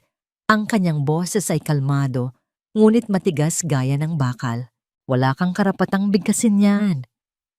"Ryle, makinig ka." Pagmamakaawa ni Magnus, idinikit ang palad sa salamin na tila sinusubukang abutin ng asawa. "Nagkamali ako. Nabulag ako. Si Catalina, ginayuma niya ako. Siya ang may pakana ng lahat. Pinilit niya ako. Ikaw ang asawa ko, Ryle. Ikaw ang buhay ko. Tulungan mo akong makaalis dito. Iuurong ko ang lahat ng kaso laban sa'yo. Magsimula tayo ulit." Napabuntong hininga si Amaryllis. Hanggang sa huli, wala pa ring pagsisisi. Hanggang sa huli, Paninisi pa rin sa iba ang alam ni Magnus.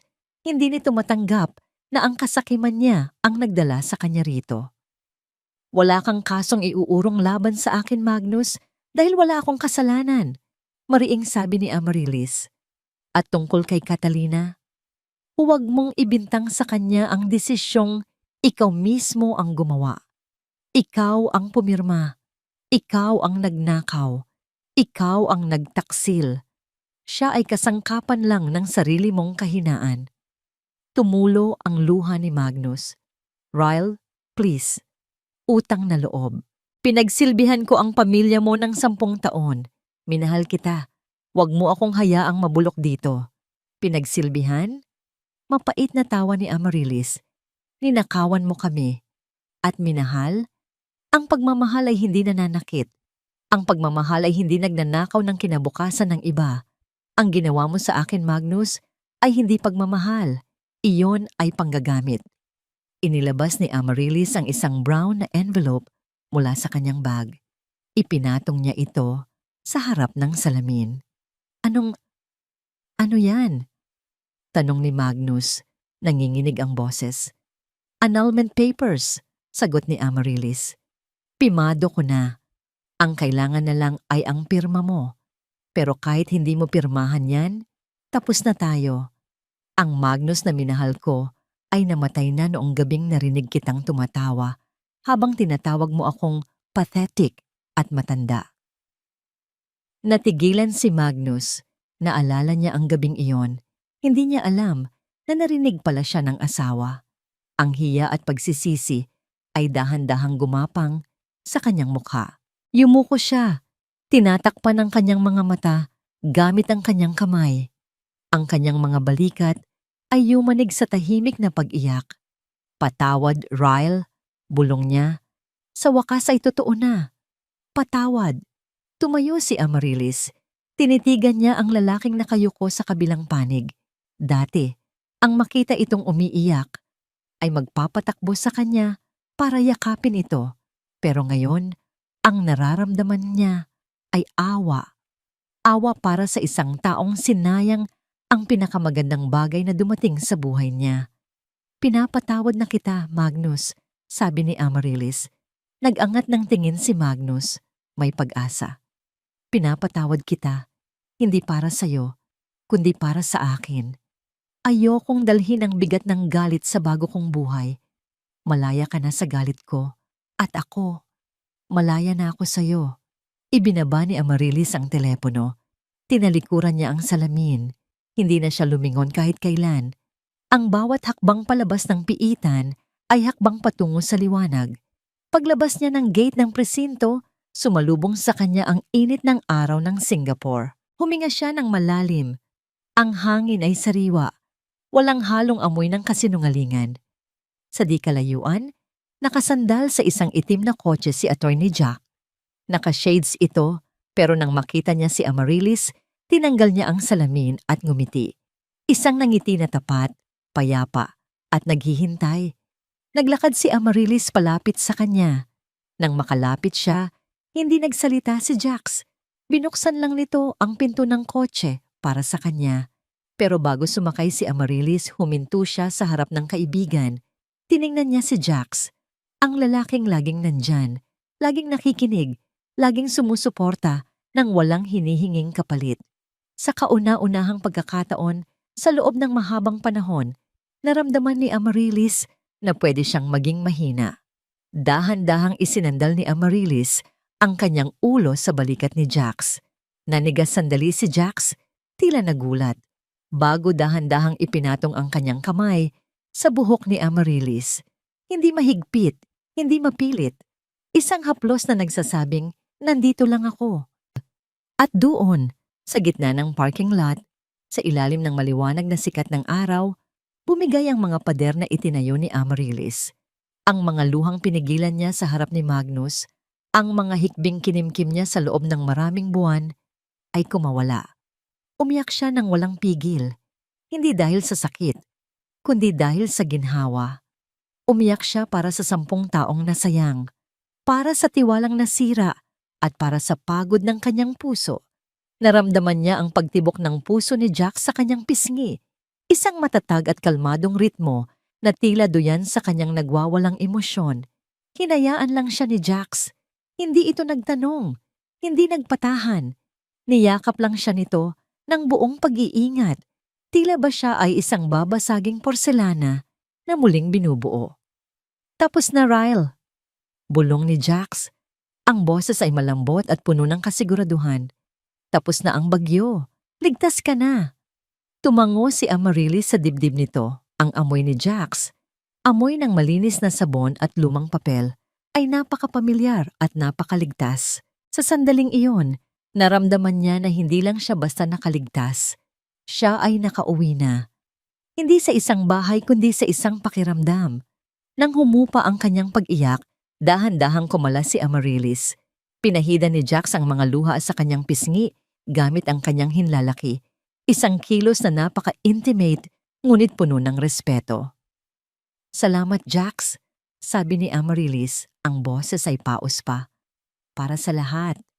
Ngumiti si Jax at sa pagkakataong ito, umabot ang nangiti sa kanyang mga mata. Wala yon. Tara na. Hinihintay na tayo ng airport. Oras na para umuwi. Oo, sagot ni Amaryllis at tumingin sa langit na napaka-asul. Oras na para umuwi. Sumakay sila sa kotse. Habang umaandar ito palayo sa presinto, hindi na lumingon si Amaryllis. Ang gusaling iyon, na ngayon ay tahanan ni Magnus, ay isa na lamang tuldok sa kanyang rear-view mirror. Ang daan sa harap nila ay malawak at bukas. At sa unang pagkakataon, hindi natakot si Amaryllis sa kung saan ito patungo. Bumalik si Amaryllis sa bahay hindi bilang isang bisita, kundi bilang tunay na may-ari. Ang mansyon na dati ay tila isang malaking hawla na puno ng mga anino ng pagtataksil ni Magnus, ngayon ay naliligo sa liwanag ng umaga. Binuksan ni Nanay Sol ang lahat ng bintana, hinahayaang pumasok ang sariwang hangin upang itaboy ang amoy ng luma at mapait na nakaraan. Wala na ang mga gamit ni Magnus, wala na ang amoy ng pabango nito, wala na ang mga bakas ng kanyang mga yapak sa makintab na sahig. Malinis na ang lahat. Naglakad si Amaryllis patungo sa hardin. Ang mga bulaklak na dati ay nalanta dahil sa kakulangan ng atensyon habang abala siya sa pagiging perpektong asawa. Ngayon ay nagsisimula ng umusbong muli. Lumuhod siya sa lupa, dinampot ang isang maliit na pala at nagsimulang magbungkal. Ang pakiramdam ng lupa sa kanyang mga kamay ay grounding. Ito ay totoo. Ito ay buhay. Sa bawat pagtatanim niya ng bagong binhi, pakiramdam niya ay nagtatanim din siya ng bagong pag-asa sa kanyang puso. Coffee? Napalingon si Amaryllis. Nakatayo si Jack sa may pintuan ng terrace, hawak ang dalawang tasa. Nakasuot ito ng simpleng puting t-shirt at maong, malayo sa formal na abogadong nakita niya sa Singapore. Ang buhok nito ay bahagyang magulo dahil sa hangin at may mantsa ng grasa sa kanyang pisngi. Marahil ay galing sa pag-aayos ng sirang gripo sa kusina na kanina pa niya kinukulit kay Nanay Sol. Ngumiti si Amaryllis at tinanggap ang tasa. Ang init nito ay sumasabay sa init na nararamdaman niya sa kanyang dibdib tuwing nakikita niya si Jax. Sa mga nakalipas na linggo, si Jax ay naging palaging presensya sa kanyang buhay. Hindi ito nagmamadali. Hindi ito nanliligaw sa paraang nakasanayan niya. Walang grandiosong bulaklak, walang mamahaling regalo. Ang mga regalo ni Jax ay oras, pakikinig, at ang tahimik na pagsama sa kanya sa mga sandaling ayaw niyang mag-isa. Umupo sila sa bench sa ilalim ng puno ng mangga. Tahimik lang sila habang humihigop ng kape. Pinapanood ang paglipad ng mga ibon. Ito ang uri ng katahimikan na hindi nakakailang, kundi nakakaginhawa. Ang ganda na ulit ng garden mo, puna ni Jax habang tinitingnan ang mga bagong tanim na rosas. Parang ikaw, bumabalik na ang kulay. Napahawak si Amaryllis sa kanyang pisngi. Totoo iyon. Sa salamin kaninang umaga, nakita niya ang pamumula ng kanyang balat na matagal nang nawala. Ang mga mata niya ay may buhay na ulit. Salamat sa pagtulong kay Nanay Sol Sa pag-aayos ng bahay, sabi ni Amaryllis. You didn't have to do that. CEO ka ng law firm, hindi handyman. Tumawa ng mahina si Jax. Ang tawa niya ay malalim at mainit. Mas gusto kong maging handyman dito kaysa maging CEO doon. Dito, payapa. At dito, nandito ka. Natigilan si Amaryllis. Tumingin siya kay Jax. Ang mga mata ng binata ay nakapako sa kanya, puno ng sinseridad at isang emosyon na matagal nang itinatago. Hindi ito pagnanasan na nakita niya kay Magnus noon. Ito ay paghanga. Ito ay paggalang. Ito ay isang uri ng pagmamahal na handang maghintay kahit gaano katagal. Jax, bulong ni Amaryllis, alam mong, hindi pa ako buo. Marami pang lamat. Marami pang takot.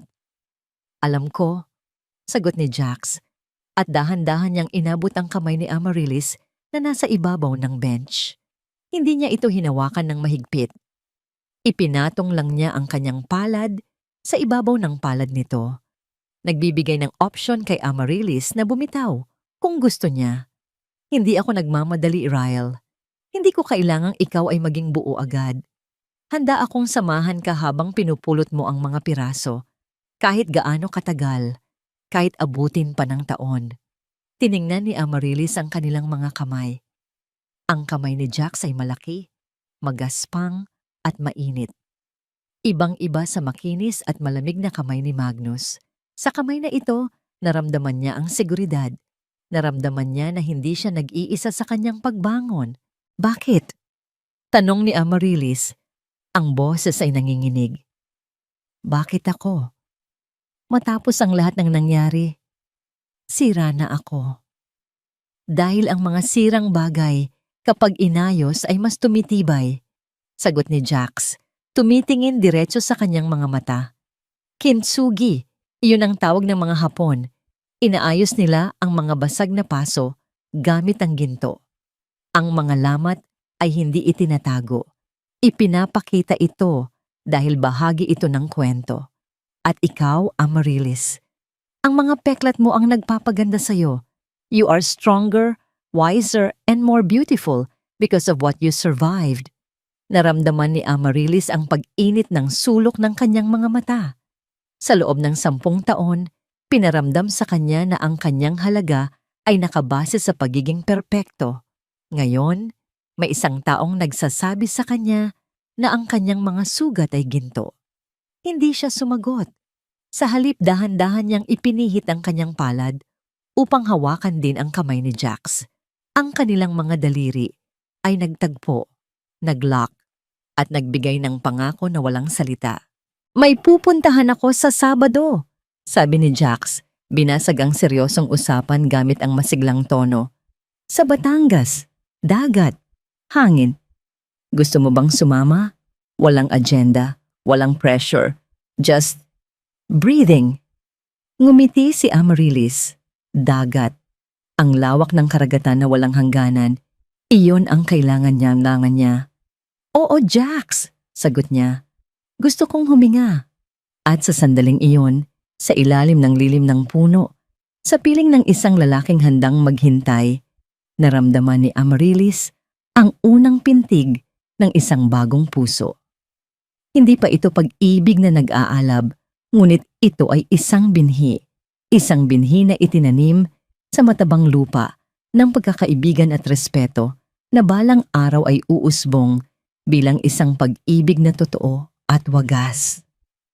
Ang dagat sa Batangas ay kalmado, isang malawak na salamin ng langit na unti-unting nagbabago mula sa kulay asul patungo sa mainit na kulay kahel ng paglubog ng araw. Nakatayo si Amaryllis sa dalampasigan, ang kanyang paa ay nakabaon sa pinong buhangin. Hinahayaan ang maliliit na alon na humalik sa kanyang mga daliri. Suot niya ang isang puting sundress na sumasayaw sa ihip ng hangin.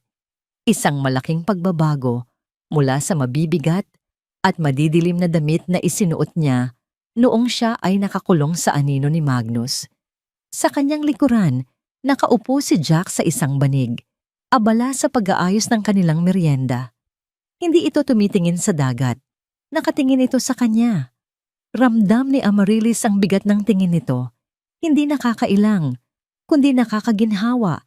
Tila isang kumot na bumabalot sa kanya sa lamig ng dapit hapon. Lumapit si Amaryllis at naupo sa tabi ni Jax. Iniabot ng binata ang isang baso ng buko juice. "Masaya ka ba?" tanong ni Jax. Ang tanong ay simple, ngunit sa konteksto ng buhay ni Amaryllis, ito ay may lalim na higit pa sa karagatan sa harap nila. Uminom si Amaryllis at tumango. "Masaya. Pero iba ito sa saya na inakala ko noon. Dati, akala ko ang saya ay yung may asawa, may magandang bahay, may perpektong buhay. Ngayon, ang saya pala ay yung katahimikan, yung wala kang tinatago, yung wala kang kinatatakutan." Tinitigan siya ni Jax. Ang mga mata nito ay puno ng paghanga. "Ang tagal kong hinintay na makita kang ganyan, Ryle. Malaya." Napabuntong hininga si Amaryllis. "Jax, tungkol sa atin." Huminto siya, naghahanap ng tamang salita. "Ayaw kong umasa ka sa wala. Ayaw kong gamitin ka bilang panakip-butas. Sobrang halaga mo sa akin para saktan kita, gaya ng pananakit sa akin ni Magnus." Inilapag ni Jax ang kanyang inumin at humarap ng buo kay Amaryllis. Hinawakan niya ang magkabilang kamay ng dalaga. Ang kanyang mga palad ay mainit at magaspang, tanda ng isang lalaking hindi takot sa trabaho at hirap. "Ryle, makinig ka." Seryosong wika ni Jax. "Hindi ako naghihintay ng kapalit. Hindi ako nag-i-invest para may makuha. Mahal kita. At ang pagmamahal ko sa'yo ay hindi nangangailangan na mahalin mo ako pabalik agad-agad. Sapat na sa akin na makita kang tumatawa. Sapat na sa akin na kasama kita dito.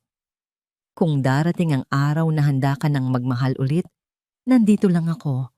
Kung hindi naman, nandito pa rin ako. Bilang kaibigan. Bilang kakampi." Naramdaman ni Amaryllis ang pag-init ng kanyang dibdib.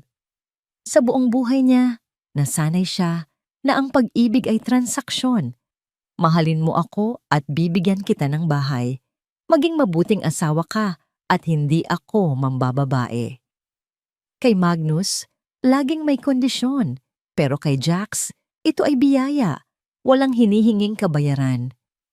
Sa unang pagkakataon, naramdaman ni Amaryllis ang tunay na kahulugan ng kilig. Hindi ito yung kilig na parang kuryente o paputok. Ito ay kilig na parang mainit na tsokolate sa tag-ulan. Kalmado, mainit at tumatagos sa buto. Dahan-dahan, isinandal ni Amaryllis ang kanyang ulo sa balikat ni Jax. Naramdaman niya ang pag-relax ng katawan ng binata at ang marahan nitong pag-akbay sa kanya. "Hindi ko maipapangako ang bukas, Jax," bulong ni Amaryllis habang pinapanood ang araw na tuluyan ng lumulubog sa dagat, nagpipinta ng kulay lila at ginto sa langit. "Pero maipapangako ko ang ngayon. Ngayon. Gusto kong nandito ka. Gusto kong ikaw ang kasama ko." Hinigpitan ni Jax ang yakap sa kanya. "Sapat na yon, Ryle. Sobra-sobra pa."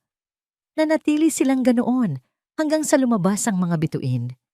Ang tunog ng alon ay naging musika ng kanilang pagsisimula. 2 taong may mga pilat ng nakaraan, ngunit handang hilumin ang isa't isa sa kasalukuyan. Nang magpasyang umuwi, inalalayan siya ni Jax patungo sa kotse.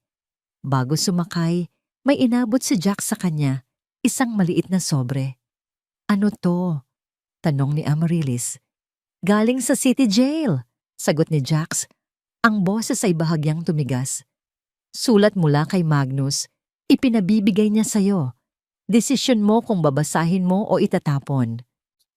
Tinitigan ni Amaryllis ang sobre. Nakasulat sa likod ang pangalan niya sa pamilyar na sulat kamay ng kanyang dating asawa. Naramdaman niya ang bahagyang panginginig ng kanyang kamay. Ang sobreng ito ay naglalaman ng mga salita ng taong nanakit sa kanya ng lubos. Maaaring ito ay huling paghingi ng tawad o huling panunumbat. Tumingin siya kay Jax. Nakangiti lang ito, naghihintay, nagtitiwala. Huminga ng malalim si Amaryllis. Hindi niya binuksan ang sobre. Sa halip, inilagay niya ito sa kanyang bag sa pinakasulok na bulsa. Babasahin mo ba? Tanong ni Jax. Tumingin si Amaryllis sa kawalan, sa daang tinatahak nila pabalik sa Maynila. Hindi ko alam, sagot niya. Siguro balang araw, o siguro hindi na. Ang mahalaga, hindi na ito ang sentro ng kwento ko. Isa na lang itong footnote sa nakaraan. Pinaandar ni Jax ang makina. Ang sasakyan ay umusad palayo sa dagat, palayo sa dilim, patungo sa liwanag ng lungsod na naghihintay. At habang tumatakbo ang sasakyan, naramdaman ni Amaryllis ang pagbigat ng kanyang talukap. Nakatulog siya sa biyahe, ang ulo ay nakasandal sa bintana. Payapa at walang pangamba. Sa kanyang panaginip, wala na ang pulang maleta. Ang naroon na lang ay ang malawak na dagat at ang mainit na kamay na humahawak sa kanya nang hindi bumibitaw. Lumipas ang 1 taon na tila isang kisap mata lamang, ngunit para kay Amaryllis, ito ay 1 siglo ng pagbabago. Ang hardin ng kanyang mansyon, na dati ay saksi sa kanyang mga luhang itinatago sa dilim, ngayon ay hitik na sa mga namumulaklak na bougainvillea at santan. Ang hangin ay mabango, dala ang halimuyak ng bagong tabas na damo at ang tamis ng kalayaan na hindi nabibili ng salapi. Nakaupo si Amaryllis sa kanyang paboritong silyang yantok sa beranda. Hawak ang 1 tasa ng tsa. Ang babaeng nakaupo doon ay hindi na ang Amaryllis na nakilala ng mundo noon. Ang asawang sunod-sunuran, ang martir na nagtitiis. Ang babaeng ito ay may ningning sa kanyang mga mata na mas maliwanag pa sa anumang diamanteng hindi na ibigay sa kanya ni Magnus. Ang kanyang balat ay makinis at mapula. Tanda ng isang pusong hindi na binabagabag ng pag-aalinlangan. Sa kabilang dako ng mundo, sa loob ng malamig at masikip na selda, ibang-iba ang tanawin ni Magnus. Ang balita ay nakarating kay Amaryllis sa pamamagitan ng mga abogado. Si Magnus ay mabilis na tumanda sa loob ng bilangguan. Ang kanyang buhok na dati ay laging maayos at itim, ngayon ay puti na at manipis. Ang kanyang mga mata, na dati ay puno ng yabang at kasakiman, ngayon ay blanko at puno ng pagsisisi. Wala nang dumadalaw sa kanya. Si Catalina, ang babaeng ipinagpalit niya sa lahat, ay naglaho na parang bula matapos itong mapawalang sala kapalit ng pagtestigo laban sa kanya. Naiwan si Magnus na mag-isa, yakap ang kanyang mga alaala ng isang buhay na perpekto sana. Kung hindi lang siya naghangad ng labis. Araw-araw, hinihintay niya ang sagot sa sulat na ipinadala niya kay Amaryllis. Isang sulat na puno ng patawad. At mahal kita, nahuli na ang lahat. Kinuha ni Amaryllis ang nasabing sulat mula sa kanyang pitaka. 1 taon na itong nakatago doon. Ang sobre ay medyo gusot na, ngunit ang selyo ay nananatiling buo. Hindi niya ito binuksan, hindi niya binasa, hindi dahil sa galit, kundi dahil hindi na kailangan. Alam na niya ang laman nito. Alam na niya ang mga sasabihin ni Magnus, at alam niyang ang pagbasa nito ay pagbubukas muli ng pinto sa isang multo na matagal na niyang pinalayas. Sa gitna ng lamesa, may isang kandilang may sindi. Ang apoy nito ay sumasayaw ng tahimik. Naghihintay. Dahan-dahang inilapit ni Amaryllis ang dulo ng sobre sa apoy. Pinanood niyang kumapit ang dilaw na dila ng apoy sa papel. Panoorin niyang umusok ito at maging abo. Ang mga salitang hindi nabasa ay naging itim na alikabok na tinatangay ng hangin. Sa bawat segundong nauubos ang papel, nararamdaman ni Amaryllis ang paglaya ng huling bigat sa kanyang dibdib. Ito ang kanyang pagpapatawad.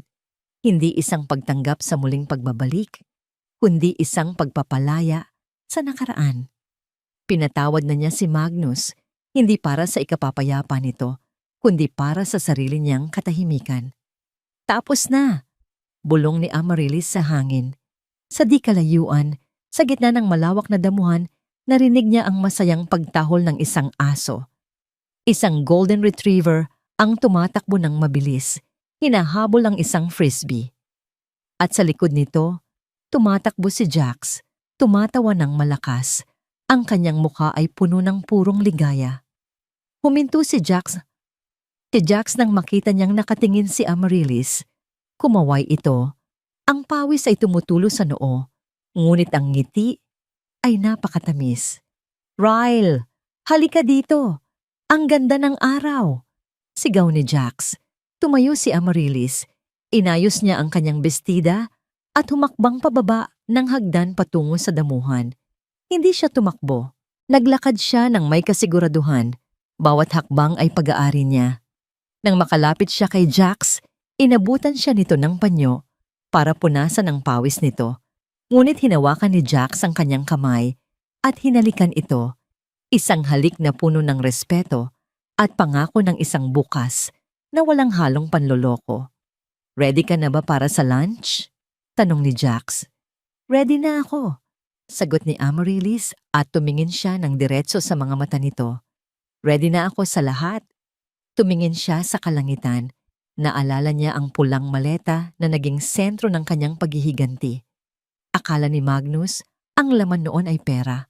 Akala ng iba, ang laman noon ay galit. Ngunit nagkamali silang lahat. Ang tunay na laman ng maletang iyon ay ang lumang Amaryllis. At noong iniwan niya iyon, iniwan din niya ang babaeng takot. Ang babaeng nagmamakaawa ng pagmamahal. Ngayon, ang babaeng nakatayo sa hardin ay buo. Natagpuan na niya ang kayamanang hindi nananakaw, hindi nauubos, at hindi kailanman mailalagay sa loob ng anumang maleta. Natagpuan na niya ang kanyang sarili, at iyon ang pinakamagandang wakas ng kanyang kwento. At dito nagtatapos ang paglalakbay ni Amaryllis, hindi sa isang tuldok ng katapusan, kundi sa isang panibagong simula ng pag-asa at pagmamahal sa sarili na kailanman ay hindi na muling mananakaw. Maraming salamat sa inyong taos-pusong pagsama sa akin hanggang sa huling pahina ng kwentong ito. Alam nyo, habang isinusulat ko ang bawat kabanata ng buhay ni Amaryllis, may mga gabi ring bumibigat ang aking dibdib, lalo na noong mga sandaling nasa airport siya, mag-isang naghihintay sa taong hindi naman darating. Pakiramdam ko, kasama niya akong nakaupo doon, ninanamnam ang lamig at sakit ng pagbabaliwala. Siguro dahil ang kwento ni Amaryllis ay hindi lang basta katang-isip. Ito ay boses ng marami sa atin na nagmahal ng sobra, nagbigay ng lahat, at sa huli ay kinailangang pulutin ang sarili para mabuo muli. Ang kwentong ito ay isang paalala na ang pagpapatawad ay hindi laging nangangahulugan ng pagbabalikan, at ang tapang ay hindi laging pagsigaw. Minsan, ang pinakamatapang na magagawa natin ay ang tahimik na pagbitaw sa pulang maleta ng ating nakaraan upang yakapin ang kalayaan ng kasalukuyan. Tulad ng isang binhi na kailangang mabaon sa dilim bago maging bulaklak, ang ating mga sugat ay bahagi ng ating pagganda at pagtibay.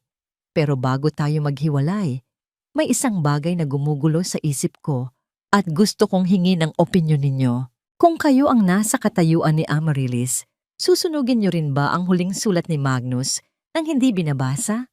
O pipiliin ninyong buksan ito para malaman kung ano ang huling sasabihin ng taong nanakit sa inyo? Napakalaking desisyon noon at gusto kong malaman kung ano ang gagawin ninyo. Kayo ba? Nasaan kayo ngayon habang nakikinig? Kayo ba ay nagpapahinga matapos ang maghapong trabaho? Abala sa gawaing bahay? O baka naman ay nasa biyahe pauwi sa inyong mga pamilya? Saan man kayo naroroon, sana ay naramdaman ninyong hindi kayo nag-iisa. Kung naantig ang inyong puso ng kwentong ito, huwag kalimutang mag-iwan ng like, mag-comment at i-share ang video na ito sa mga kaibigan o kapamilya na kailangan din ng yakap at pag-asa. Huwag kayong mahiya na ibahagi ang inyong mga saloobin sa comment section.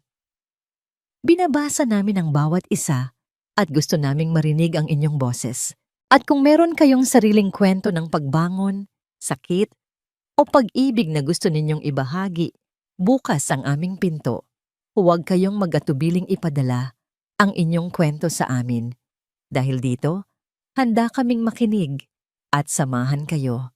Ang lihim ng pulang maleta, ang lahat ng tauhan lugar at pangyayari sa kwentong ito ay likhang isip lamang at walang kinalaman sa sinumang nabubuhay o pumanaw na inihahandog para sa inyong libangan at inspirasyon. Ito ang kwentong puso. Ako si Clara na nagpapaalalang ang pinakamagandang kwento ng pag-ibig ay laging nagsisimula sa pagmamahal sa sarili. Hanggang sa muli.